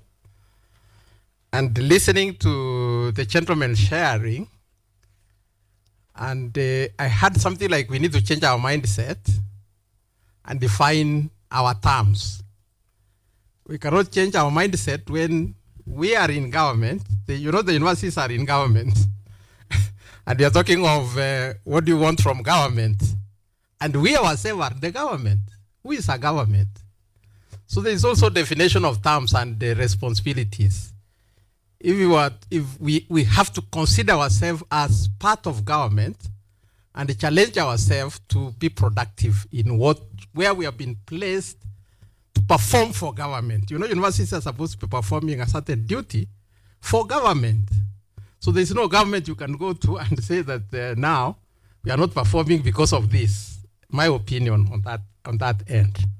The next point I want to say is there is I think NEPAD or the African Union have spelled out a quota or a fraction of the GDP that needs to go to R&D, research and development.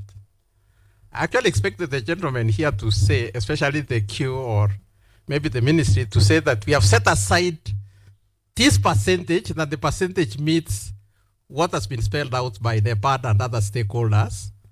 And the challenge is now uptake of that resource.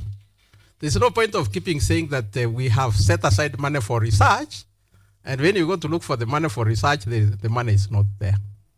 My third and last point has something to do with what the gentleman there said, that we are in the university to do knowledge, skills, attitudes, and values, and cause a change in the population that we are mentoring and nurturing. The only problem we have is that there is no infrastructure in institutions that is commensurate in terms of helping the students to know that they have to learn about the tools, know how to use the tools, and use tools to solve problems. Teaching in the class is one thing, and teaching practically is another thing. So practical knowledge is only valuable if students are exposed to the practical learning environment, which is actually outside, not in the university. It is outside of the university. Thank you very much. Thank you. Now we're going to ask our panelists to respond, beginning from Professor Stephen, then Mr. Rupert, and then clockwise, and then I will sum up and we'll end this session. Thank you, Professor Stephen.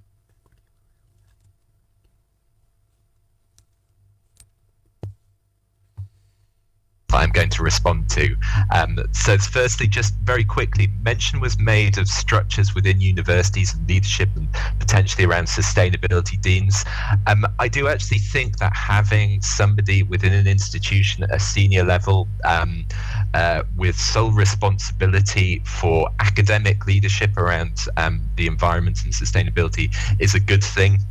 And the reason I say that is because so often part of the problem is it doesn't get embedded. So you will have a university leader, a vice chancellor, or a president who takes forward and really champions it. But then, of course, they go and it kind of can easily get dropped. So having someone there and an office that leads that. The main question I wanted to respond to, though, was around students involved in policy. And the context that I'm interested in is COP. And that whole sort of UNFCCC process. And what's interesting there is that you have a mechanism in Youngo, that's the youth NGOs constituency, which oversees observer organizations that have a kind of a youth focus. You have in Youngo a group that represents young people and is actively engaged with the negotiations, and they have a hugely democratic process which is bottom up, and if you've ever been to a Youngo meetings, they make decisions very, very quickly, and it's truly international, and it does feed into conversations, and actually in a way that universities as institutions don't, because the corresponding organization for universities is RINGO, Research Independent NGOs, and RINGO does not have a mandate for advocacy, because the belief being that, and it was established with this idea that universities are there fundamentally to provide evidence and to understand and study the process. So actually there is a gap there. And one of the things that I've been interested in doing is how we kind of get the voice of universities involved. So it can feed in around some of the discussions and some of this non-state actor space. So we've developed a kind of network of university climate networks, which are coming together again at the next COP, and really trying to get that voice heard.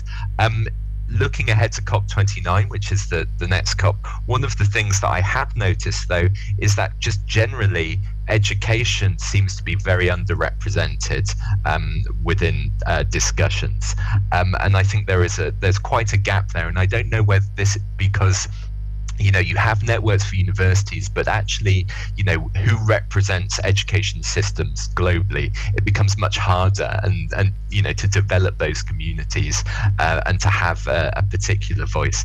There's a thing called ACE, Action for Climate Empowerment, which is a brilliant, but it's organization, and that links in with the UN, but that's really focused on public engagement and public awareness. I realize that I've probably spoken much too long already, so I will hand back to the chair.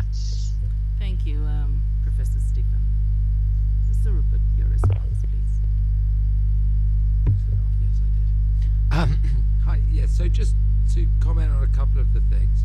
Around this sharing around the EAC, the East African community, this was exactly what we were talking about at the conference in Arusha the other day. Climate and environment do not respect human borders, right? You can't behave well over here and badly over here and expect to reap the benefits of behaving well. We need to collaborate and get through this. And because of that, I think it provides a unique opportunity to achieve the EAC education commitments around collaboration and and learning from each other and aligning certain curricular objectives and things like this. So I do agree with you that I think there is an opportunity under this narrative to actually accelerate that broader agenda. Going into just commenting on the youth voice and building from what's just been said, you know, really important to have diverse voices in the room, really important to have young people's perspectives in the room, and I would say, you know, children, and very young children as well, you know, because they are important. And sometimes we can go through lots of meetings, we can actually create very stuffy ways of trying to do that don't actually elicit voices from a lot of young people. They find it difficult to engage with this.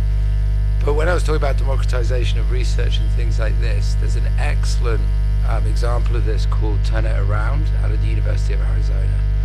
And they managed to do this amazing work where they sort of really managed to engage young people through creative arts and diverse creative arts, create an analytical framework and produce policy recommendations that were actually delivered at COP25, and all the rest of it, written in the language of government, because young people can't always write in the language of government. So acting as that translator in the middle.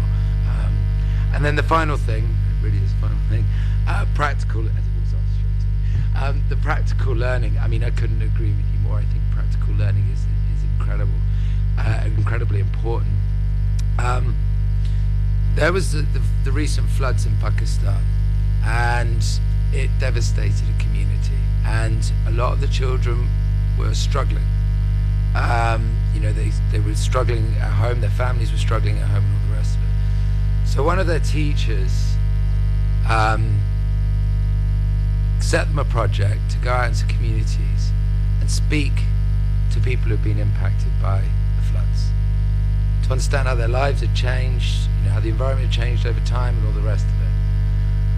And then bring it back to into the school and create, again, creative works, whatever they wanted to do, sculpture, prose, poems, pictures, whatever they wanted to do, to reinterpret that back to the community. And this was an incredible way of enabling the children to almost gain some therapy out of it, but also to act as the therapy center for the community, and engaging that practical element, as you were quite rightly talking about. And I think, you know, the imagination of educators and teachers and the imagination of people working in universities and things can overcome these and be part of solutions. And it doesn't cost a lot of money. It's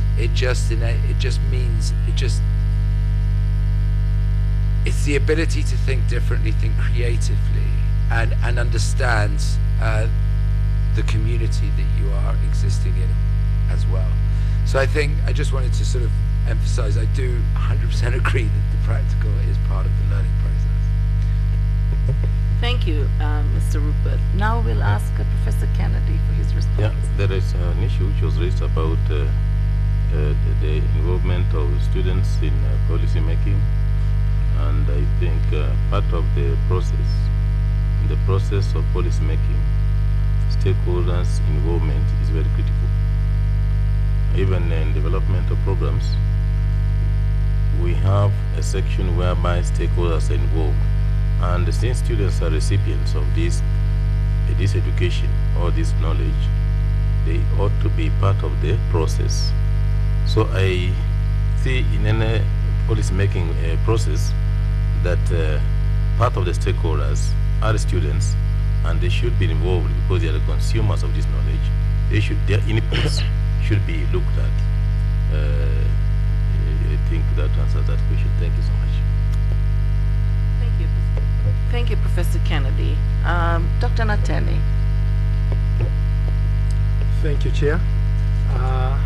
The question on student participation in policy making has also been answered, but I also wanted to add,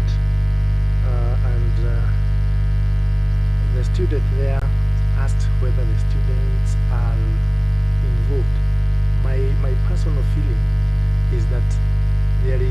a bit of a yes and no. Yes, in the sense that, at the institutional level, I believe there are those organizations or clubs that are in environmental programs or courses, and at that level, maybe there is what is the policy of the institution, the university for that matter, maybe somehow. But at a national level, and I think this is where you wanted to know, I want to believe there is a gap, and I should take this one as a challenge. Now that we have embarked on that serious program on climate change, this one I'll carry it with me, so that, like my colleague has said, the students also need to be involved at that level, because what comes down, you will be maybe the implementers or consumers of whatever issues are in the policy. So that one is well noted. And thank you for bringing up that issue on student participation. Somebody there mentioned challenges of tree planting, but fortunately I'm not in environment, and I just wanted to tell him, the gentleman from Northeastern, yes, that the issue of or the challenge of maybe protection of the seedlings that you plant and things like that, that is a challenge to all of us. And I'm saying that one because even when we receive reports from our universities about what they are encountering as we strive to maybe plant trees and things like that, one challenge is the damage that is caused by human beings and even wild animals where there are no perimeter fences. So that one is a challenge that we have also passed on to the ministry concerned, and I'm sure in the course of reviewing the policies that there may be or that they are doing, that one is a very big consideration. There has to be resources for that particular aspect. Thank you. Thank you, Dr. Natene. Professor James, your response, please. Thank you. There is a question that was raised by Brian on how universities, or how can universities focus on SDGs. And I know, like in our own university, when it comes to curriculum development and even curriculum review, one of the requirements is for the curriculum to be in line with SDGs and also Africa 2063 agenda and Kenya Vision 2030. So if you may not know, but also even in the teaching, the aspect of SDGs is done, targeting different departments on what they are doing. I know if it is education, they will concentrate so much on the SDG on part of education. So I want to assure you that that is already taken care of. And Margaret Kagendo, my student, I want to say that your suggestion is good. Yes, I know the school and the department, they have the practicum where the students are expected to be in the field for about 3 months. And I'm very sure that the first priority is given to the student, him or herself, to choose the organization that they want to join.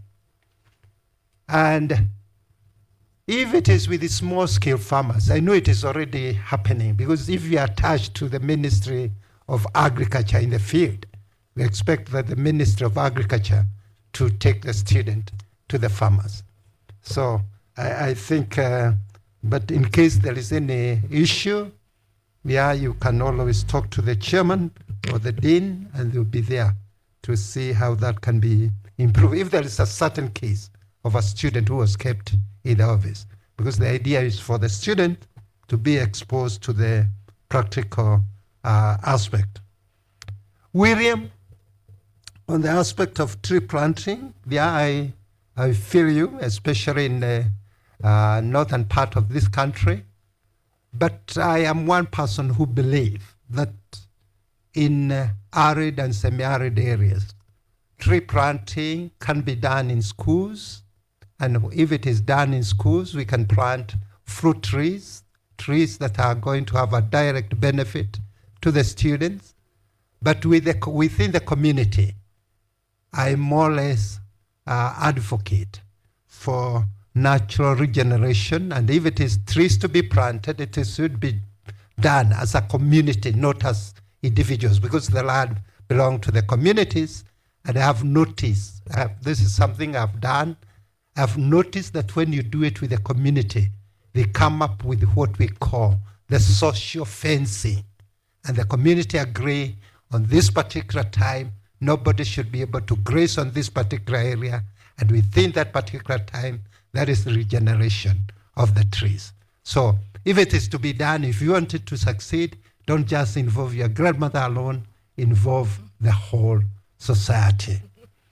I think, yes, I think that is some of the question I was to answer. Thank you, Professor James. Last but not the least, Professor Mike Kuria, your response, please. Thank you very much.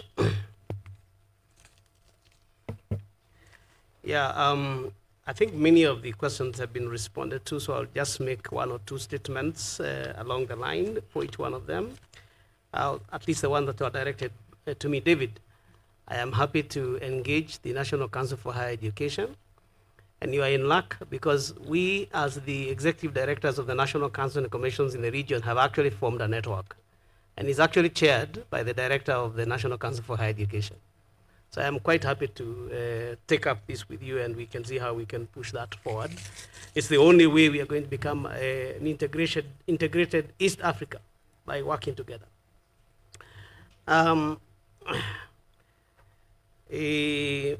Someone asked research funds given to students only.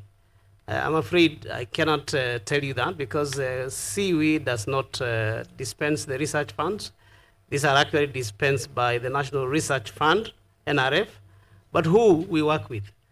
But I like your idea that we see how best we can see funds set aside for students. I have held and I still hold that in this part of the world, we don't make the best use of our students, especially postgraduate students. We don't make the best use of them, and other parts of the world make a lot of progress because they use those students to do the research and to do the innovations and things like that.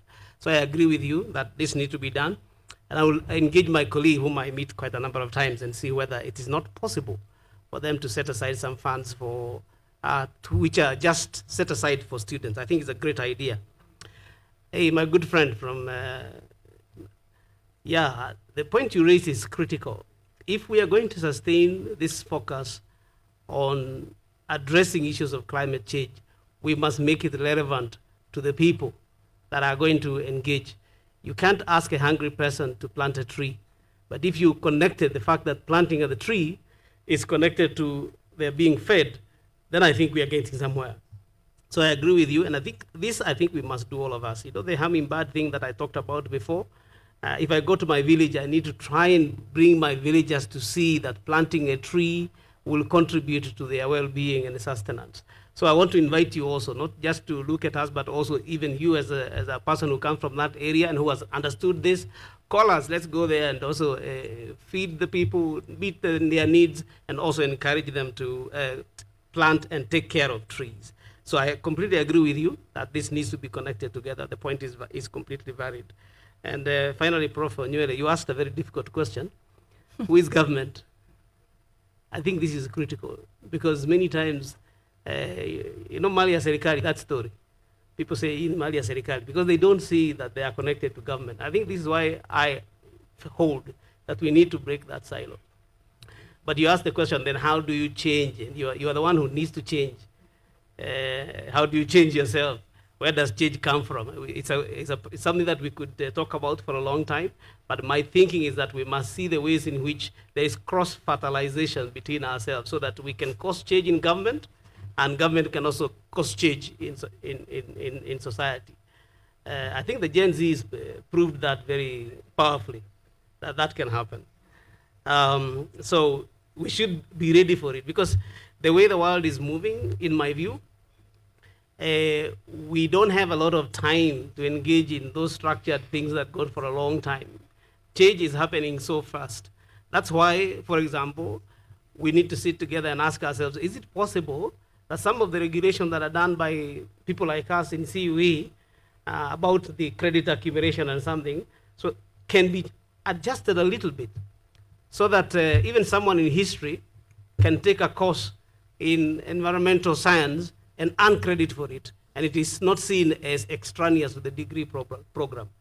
I think it is possible, but we have to sit together and discuss this together and make it happen. Now, the question of whether 1% is coming, that's the target for Africa. Kenya, we set ourselves 2%. I'm sure we are not meeting it. We are not even meeting the 1%. But how much is coming? Only my good friend from NRF can answer that question. Thank you very much. Thank you.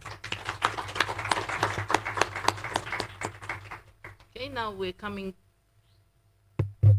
to the end of this session, and I would like to take this time to thank each and every one of you panelists for your time, for the wisdom that you've shared with us today. I'd also like to take this time to thank you all participants for being very good participants in exchanging and collaborating in this and interacting in this morning's session. Having said that, this morning we were reminded that climate change is an existential threat. It threatens the existence of the youngest to the oldest person in our own communities. Therefore, I'd like to reiterate what the panelists have been saying this morning, is a need for collaboration, genuine collaboration. We all have a part to play. And I'm reminded of the beautiful headband, Maasai headband, and the Fijian garland that is that consists of beautiful woven flowers that gives off a beautiful scent. Each of that bead, each of the flower has a very important role. If one of them falls, right, the headband, the garland falls apart. Right? We are all in this together. And I hope that when we leave today, we'll take with us the garland of the wisdom, the beautiful scent of the wisdom that's been exchanged today, and that we are reminded of the roles that we have to play in the different parts of the world, different parts of society we are in, so that we can all be successful in our fight for climate change. Thank you very much.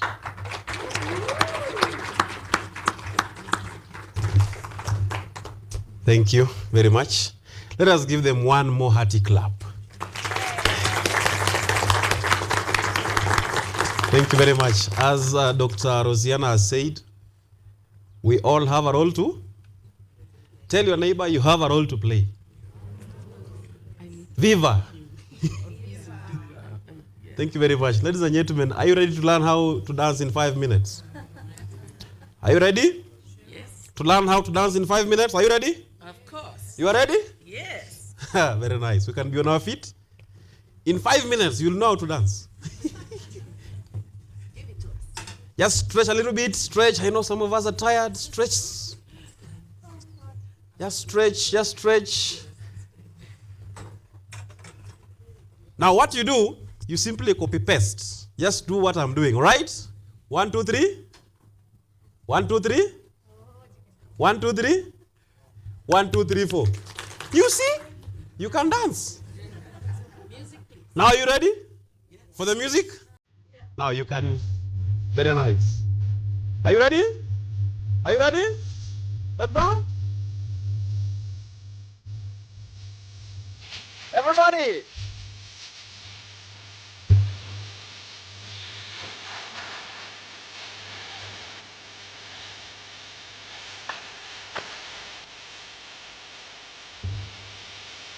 Now you wave in the air like that.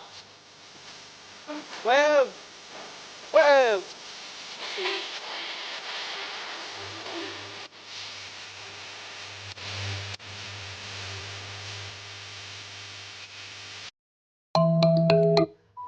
Hey. People who are calling us right now, who are those? Now put that phone on airplane mode, then we do it again. Are you ready? Are you ready? Very nice. While smiling. Let's go.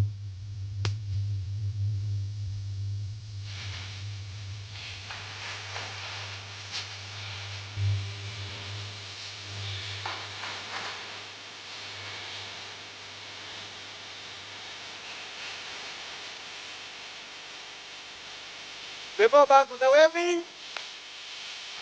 Slowly. While smiling, while smiling.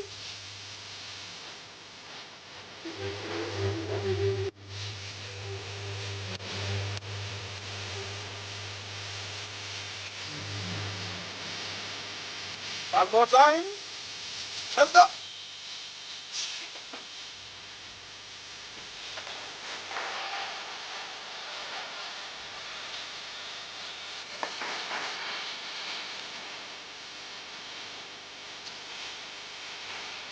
Now, like a soldier of transformation, backfire slowly, like a soldier of climate change. All right?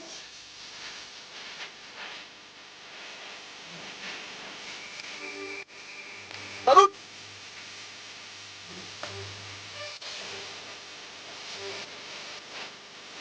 One more time.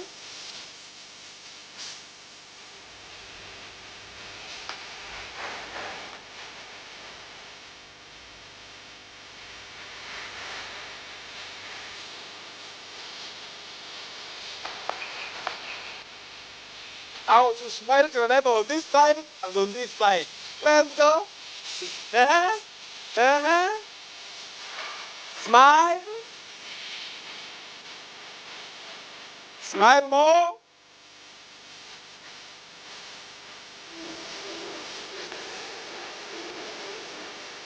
All right, one more time. In slow motion.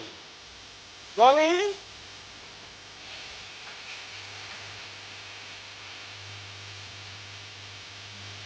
Faster.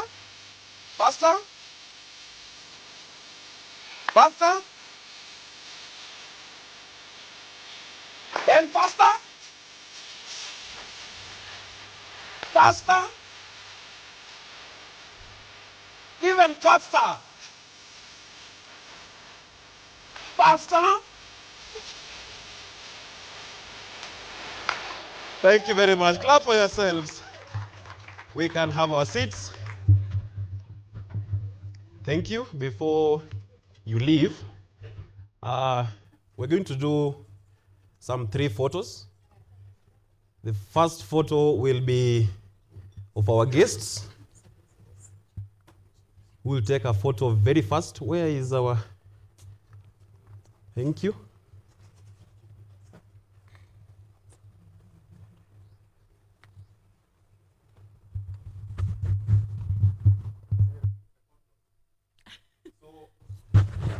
This will be the order. They will just leave slowly. They will take the photo right there. Then after they do the photo, we shall have members of the Climate U join them. Then thereafter we shall have all of us. Are we together?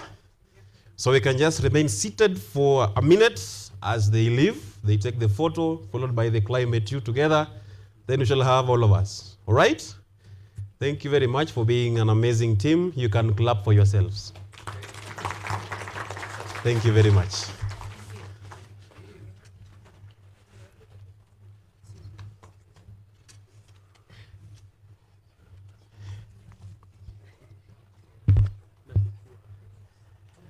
We can appreciate them one more time as they leave. A round of applause. Thank you very much.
Katika maisha yetu ya leo, wakulima na jamii nyingi kwa ujumla wanakumbatia teknolojia mbalimbali na kilimo hai ili kuondoa magonjwa sugu na kuongeza usalama na utoshelevu wa chakula.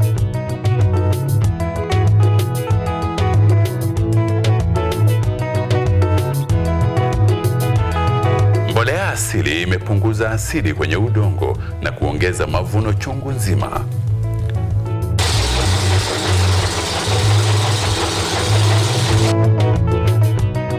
Wajua tuko shambani, na humu shambani pia kuna ng'ombe, kuna kuku, na wanaacha uchafu wao. Na huo uchafu si wa kutupwa, ni wa kutumika katika kilimo kama mbolea.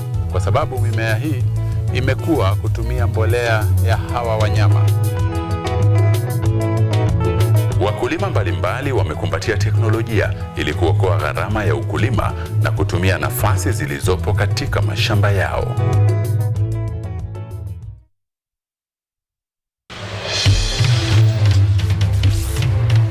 Tunachimba hadi mizizi kukuletea yanayojiri. So mimi naomba tu serikali yetu ya Mungu, jibarikiwe na Mungu, iweze kuteremsha bei ya mafuta. Yanayokukumba tuna maizi, tunakutetea sisiri. Kwa kweli ni speciali tukikupambia makala ya mwanamke mwake. Utasema hupendi mizizi ya habari. Nami Caroline.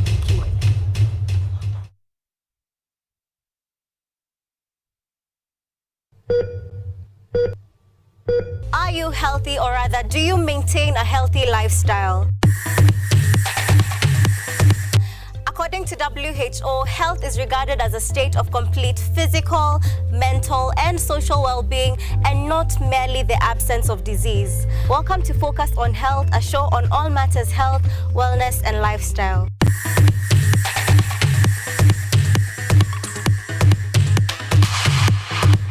On this show, we cover a wide variety of topics inclusive of, but not limited to, dental, optical, mental, reproductive health, and so much more. Join me, Joy Bofenda, every Thursday at 7:30 p.m. on KUTV for compelling insights and discussions on all matters health. See you then. Focus on Health, your weekly dose of health and wealth information on KUTV.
The Transforming Universities for a Changing Climate is a 3-year Global Challenges Research Fund project exploring the role of universities in addressing the climate crisis.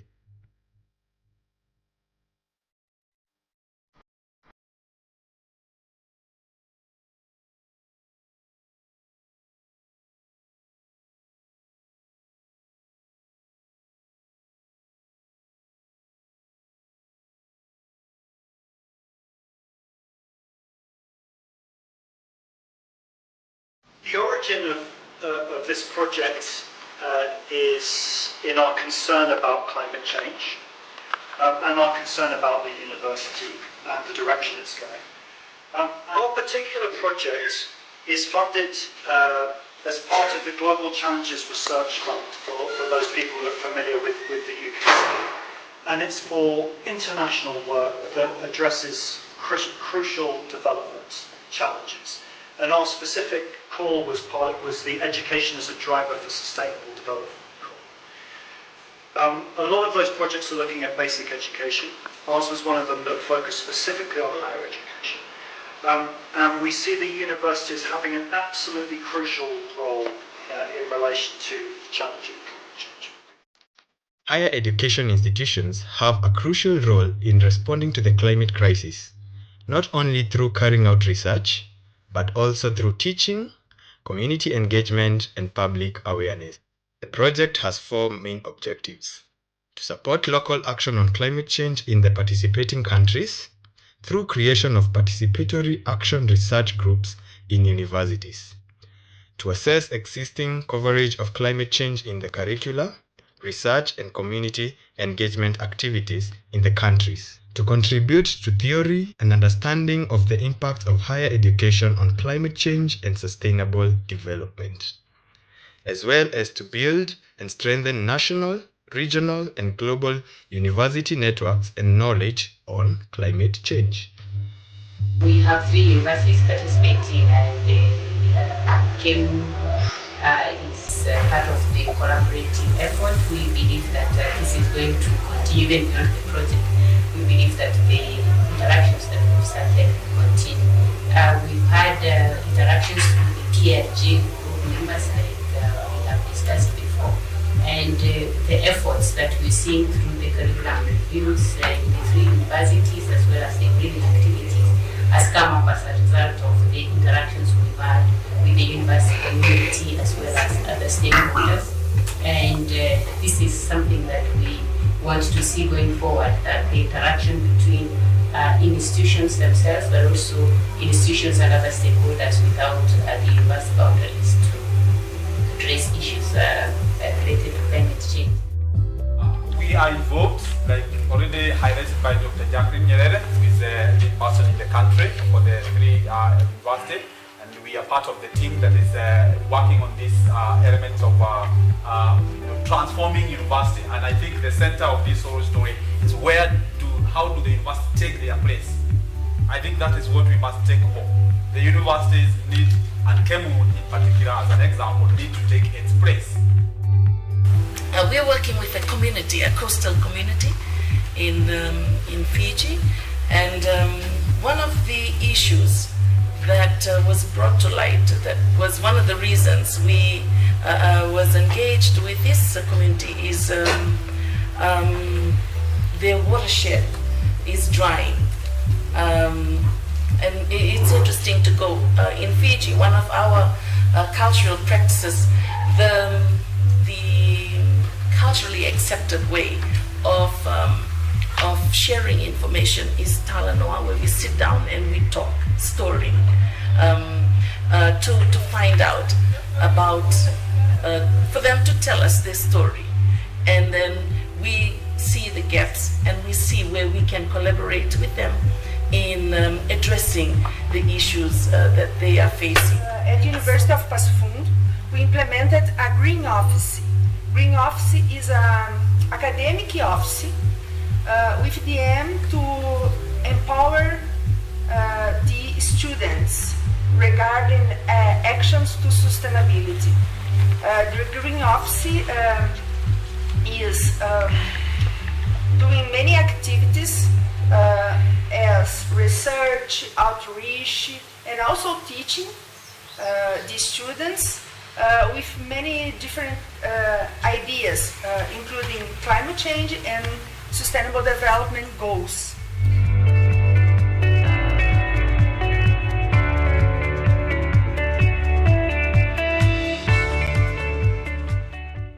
And we come to plant more trees, but we also come to see you and see whether you are taking care of the trees, whether the trees are still growing. We were told that we don't plant these days, we grow the tree.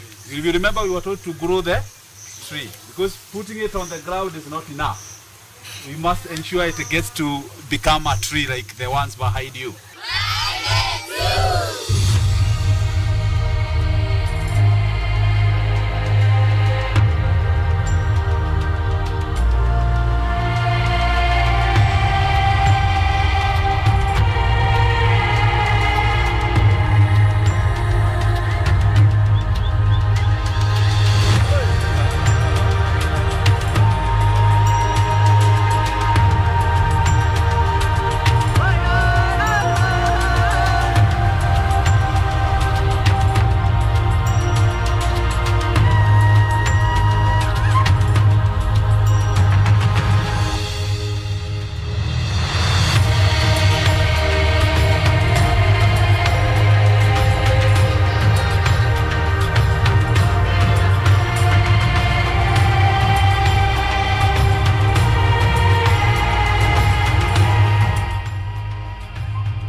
The second day saw the Transforming Universities for a Changing Climate project launch its Green Education Hub. Climate U has dedicated itself to spread awareness and knowledge on climate change among university students and those who are on the lower educational levels too. The launch of the hub was held at the Business and Student Services Center on 11th May 2022.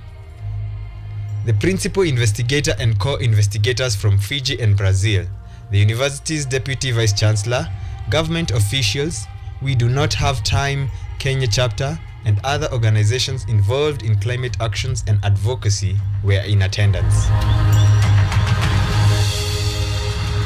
COVID has given us some lessons.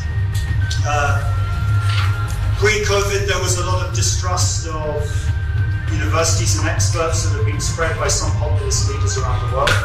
And I think COVID brought a return of interest and valuing of the university.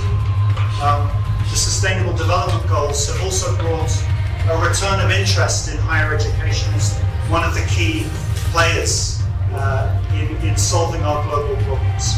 We need to think about the global level, we need to think about the national level. But none of that is going to have any impact if we don't have people at the grassroots developing their own initiatives, innovating, experimenting, working in classrooms, in clubs, and of course students are at the centre.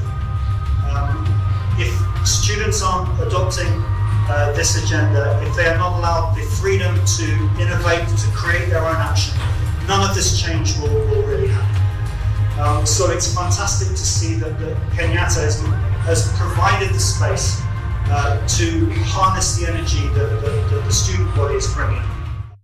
It's really a great occasion for us. This is a project that has been running since 2020, and due to COVID restrictions, there are certain cases where we had to meet virtually, including with the project team.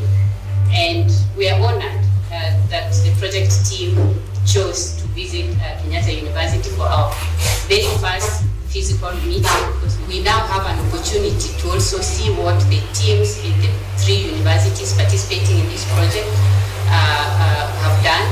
So they have an opportunity to visit all the participating universities. So it's an opportunity to interact and collaborate across the participating universities here in Kenya as well as the project at large.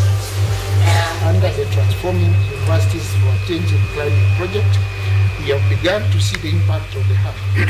Today, the hub is marking the first of its many green education days that will be marked every last Friday of each month. The hub marks this Green Education Day at a time when universities are being encouraged to actively take part in climate action. Universities can play a role in championing climate action and sustainable development through teaching, training, research, and public awareness. The participation of Kenyatta University in the Transforming Universities for Changing Climate project has provided space for the university to talk the talk and walk the walk in matters climate action.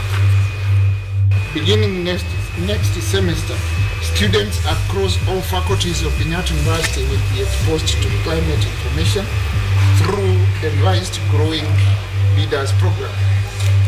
2 topics on leadership and climate change and sustainable development have been incorporated in the course. Jeremy Munene Kaburu is a research associate for the Transforming University for a Changing Climate Research project in Kenya. Now, this young blood holds a master's degree in sustainable urban development from the Kenyatta University. Jeremy, welcome to our studio. Thank you. KU Green Education Hub was launched on 11th May 2022. It's a center of information. The hub stores materials to expose students to climate information. We store local case studies, documentation in short videos. We display portraits, and these materials are co-created with the students. We give the student the chance to participate in creating materials that expose their peers to matters of sustainability issues.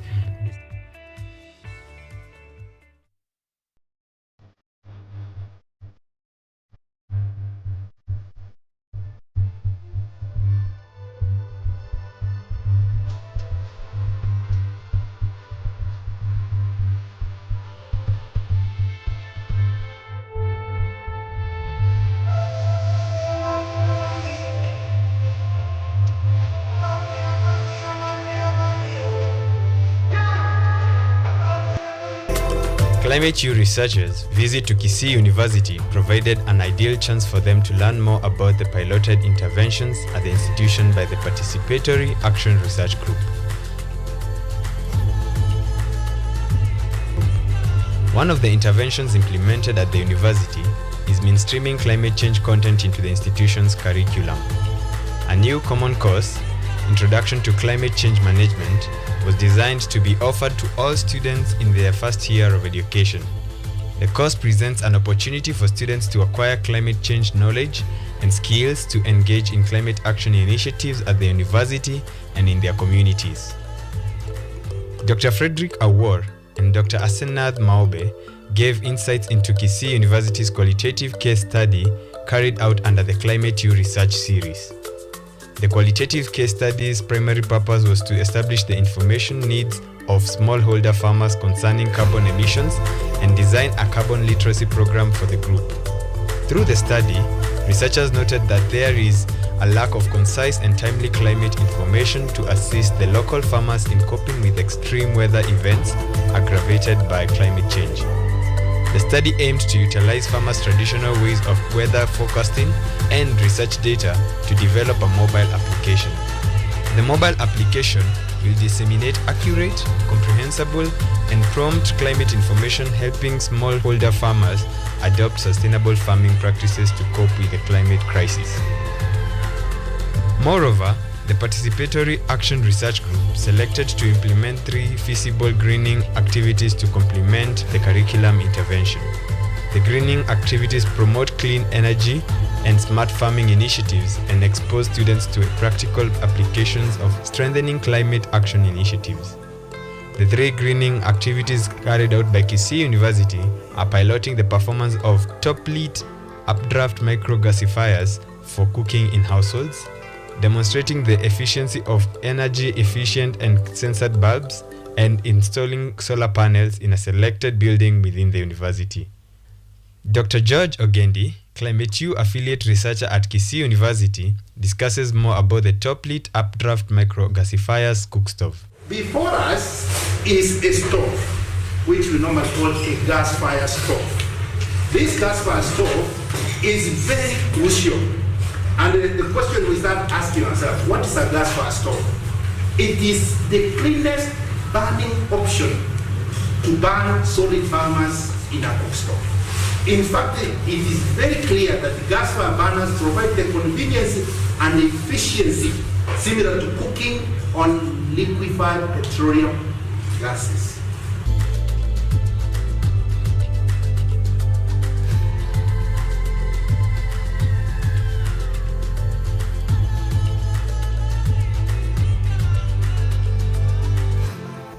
The researchers visited the household of Mr. Peter Ribambo, one of the beneficiaries of the microgasifier's cookstove.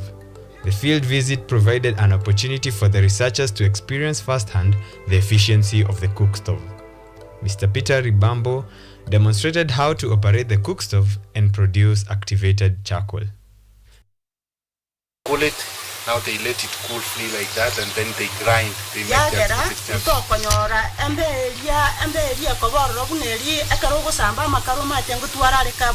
Yes, when you normally burn charcoal, you normally limit the oxygen and it does a lot of carbon. But for this kind of carbon which passes through this stove, there is no that carbon. This kind of charcoal from this particular stove can be used even when you are in sitting room trying to warm up.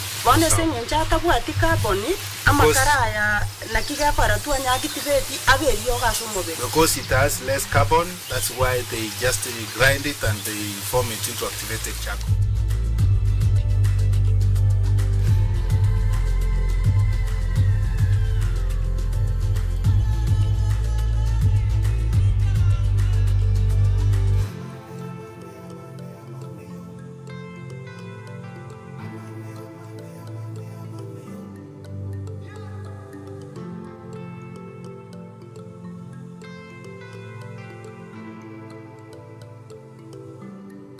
Dissemination and communication of research is an integral part of any research project. The two play a crucial role in increasing the visibility of research outputs and promote further engagement and collaboration to ensure continued support of the piloted project. Dissemination and communication draw the attention of policymakers, communities, academics, and stakeholders to research results and conclusions, enhancing their visibility, comprehension, and implementation. ClimateU researchers in Kenya have been utilizing social media such as Twitter and YouTube to disseminate the project's information to the public and online community. The research have also been relying on mass media tools such as newspapers and TV talk shows to communicate about ClimateU breakthroughs in Kenya. In November 2022, ClimateU's 3 participating universities in Kenya, University of Dar es Salaam in Tanzania, and University College of London, organized a hybrid event. The event aimed to reflect on the implications of COP27 for universities and explore how ClimateU can contribute to climate action through green education goals and commitments. You're aware the COP27 just ended, and the whole issue is about the changing climate. What justice is it there? Is there justice for the developing countries? So as a universities in developing countries, this is something we take leadership of, and to try and ensure that our society is well versed on issues of climate change and have nuggets and ways of trying to address these issues in their various perspectives. Yeah, thank you very much. Universities need to play several roles among disseminating the knowledge. We know how our communities are a little bit deficient in knowledge in respect to climate change. So universities are coming in to demystify, so that this knowledge is broken down to the lower level, and when now our graduates go back home to their respective communities, they can easily inform their neighbors in that simple language. Therefore, their communities will understand. Other than making it in a complicated way, global warming, climate change, which is scaring people. But if now these learners get this knowledge and they go back to their communities, they tell their parents in one way or another, you as a parent, you are playing a key role in respect to producing these greenhouse gases.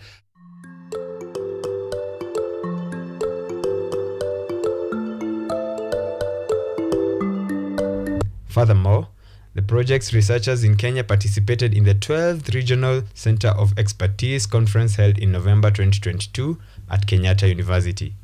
Presenting at the conference, Dr. Nyerere called for multi-sector collaboration to use KUTV's success as a benchmark to support higher education institutions' role of education, research, and community service to address the climate crisis. We're hoping that we should be able to spread this beyond Kenyatta University and to other education levels.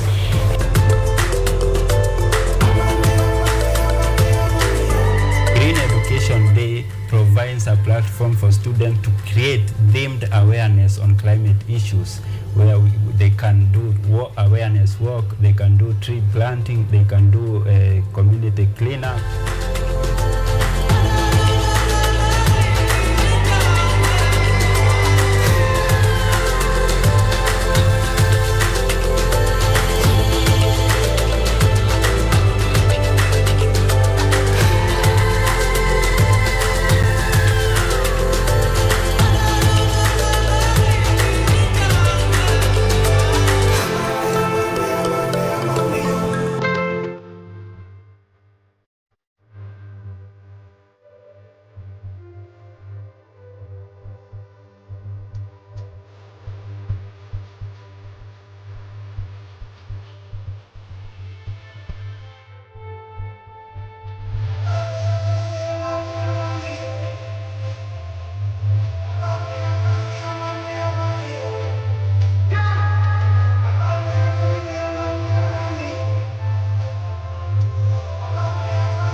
Because we have a dissemination event at the end.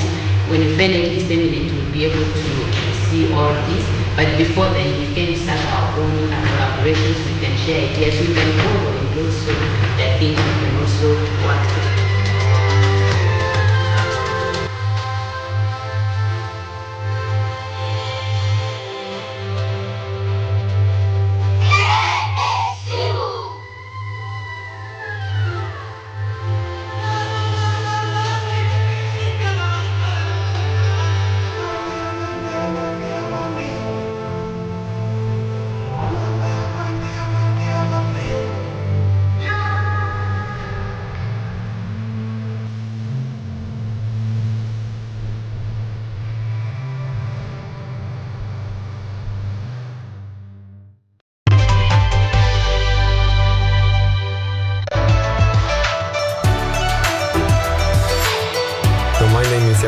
I'm Associate Professor in the Institute of Philosophy of Jagiellonian University in Krakow, Poland, and I'm the main coordinator of the CAFE project, which is being here hosted by Kenyatta University.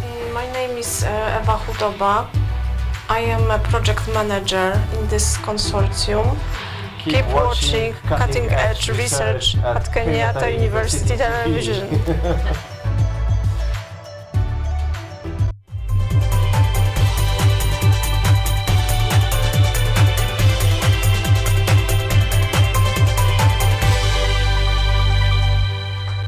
Then the Amazonia. Brazil. Let's clap for them. I don't know, between Brazil and Fiji, who had the longest flight? Is it Fiji? Yes. Can we give you another round of applause for Fiji? You have a long one to go. She has 3 days to get back to Fiji. Then a guest from Malaysia. They joined us online. Let's clap for them. Guests from Canada, let's clap for them. Guests from Rwanda, let's clap for them. The guests from Nigeria, let's clap for them. Guests from Dublin, Ireland, let's clap for them. And the guests from Kenya, you can rise up. All Kenyans who are here.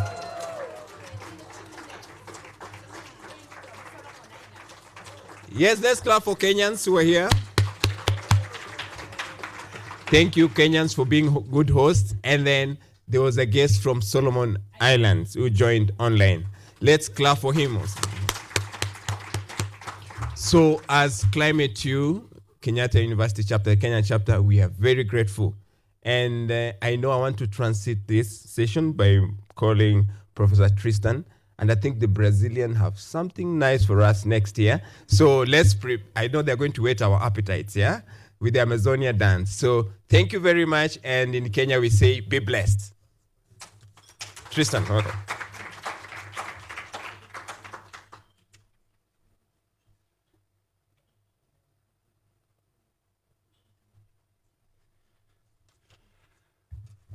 Okay, things that I've done this week. I planted a tree, an avocado tree. I've spoken with a circle of elders in the village. Eaten nyama choma, obviously. I've done the chicken dance twice, no less. And the factorial clap, which I think is probably my favorite thing I'm taking away from the whole of this conference. Don't know if you remember that one. Okay, no, the factorial. Yeah, okay. Watched wonderful dancing and music provided here.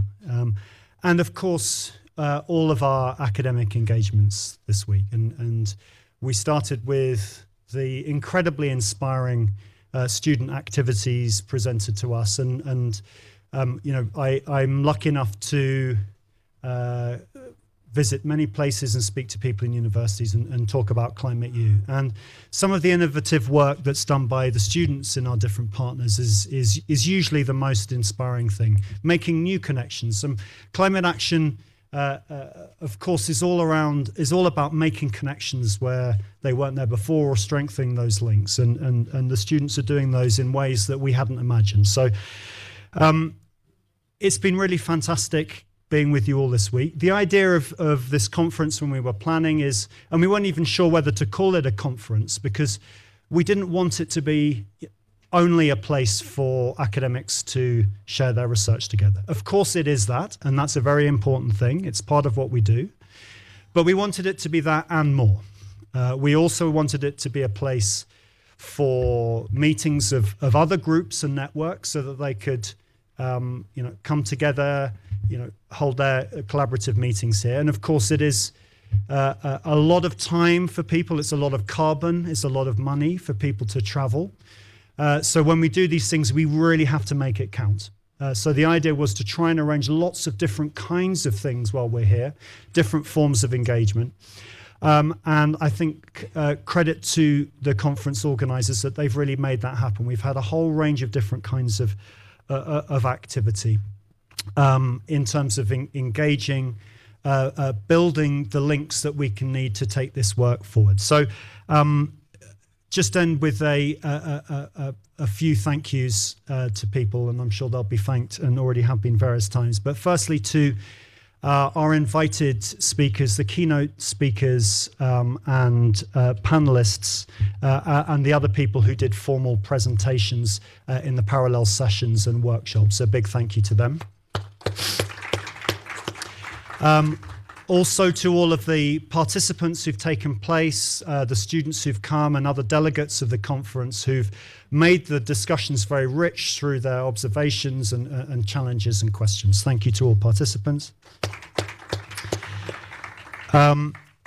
Thank you very much to Kenyatta University, who has been the host for the Climate U Network for the whole of this calendar year, and of course put on an international conference, as well as providing all sorts of other support for our activities. So thank you very much to Vice Chancellor and all of the other members of the university that have supported us this year. We're soon going to hear from the Brazilian team, and so I will let them speak for themselves. But I wanted to say thank you to all of the Brazilian team for taking on the what I hope is not just a responsibility, but is also a pleasure next year, and to Sonia Schwendler, who is going to be the network coordinator for next year at the Federal University of Paraná. And lastly, a huge thank you to Dr. Jacqueline Nyerere and her team for the incredible work they've done in the course of the year and for hosting us in this wonderful event. Thank you very much.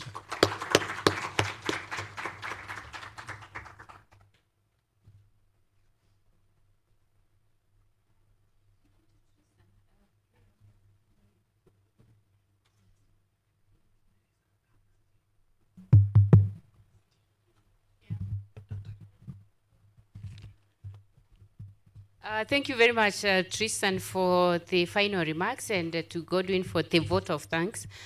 We now move to next year. I think that brings us to the end of this year's conference, and we start planning for the next year's conference. So I'm also excited to hear from the Brazil team. Would you like to, how many minutes do you need so that we, okay, 10 minutes is fine. Please take the floor. As they come, I'm told there's a car that we need to move, the KCR 807G. If you are driving this car, please move it from the way. Someone needs to unpark here.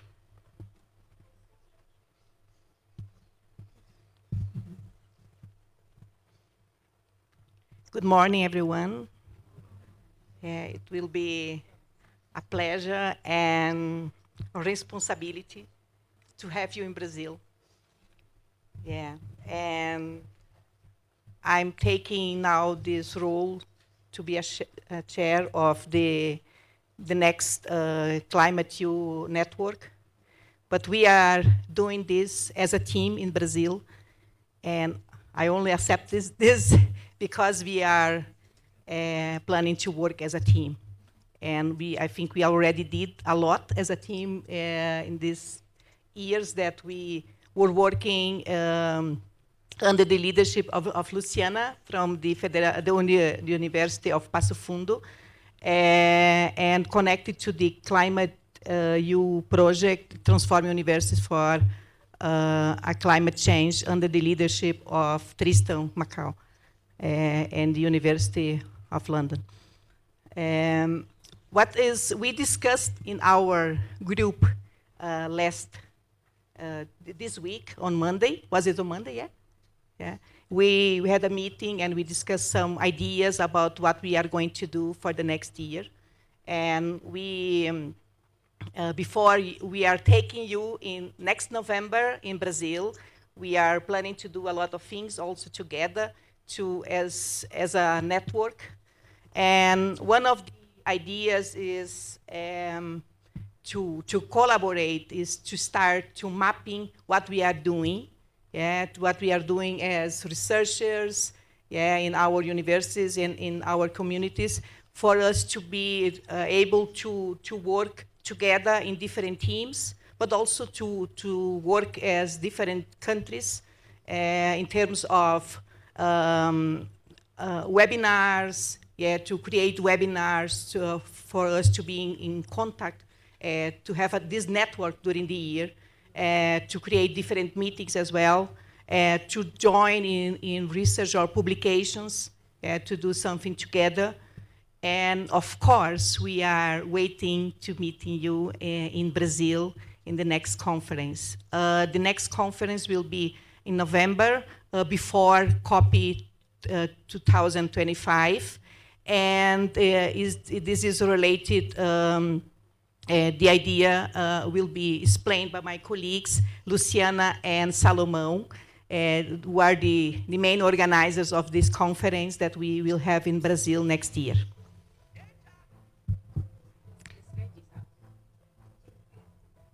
Oh, good. You save us. Okay, so I am Salomão, are responsible for the organization of the next meeting. Our idea, of course, with Sonia, our idea is to connect our meeting with the possibility you go to the COP 30, that will be in November 2025. So probably our meeting will be 1 week before, or some days before, the first week of November. Could you put the next one? And as the conference will be held in Belém, in the middle of the Amazon region, you can see in the north, Belém is very north of Brazil. Our idea is to invite you to stay in a boat. Our conference will be in a boat. This boat will go through the Amazon River, and we will have the chance to connect with the communities, the quilombolas, indigenous people, peoples who live in the river and the forest, and connect the ideas with them. So that you can see a picture of the idea of the boat. There will be rooms and also possibility restaurants, and also a way that we can discuss and also present our works there. So we want to do this different experience and also give to you an opportunity, and a unique opportunity to know the Amazon region. So I will give it to my colleague now the idea of explain a little bit more about the region. Good morning, everyone. First of all, I would like you to say thank you for this country or Africa receive us very well. We are so pleased in this week here in this city, in this continent, in this country. As we do in all the places that we go, we usually has an invitation for all of you. And the invitation is let's to Amazonize the world. And why this invitation we had doing? Because we have original people or traditional people from the Amazon, some groups or community. There are more than 19,000 years building the forest, our biome, together with the non-human beings that constitute the most biggest forest, tropical forest in the world. And the invitation to Amazonize the world is for us to learn with those communities, with those social movements that are protecting our forests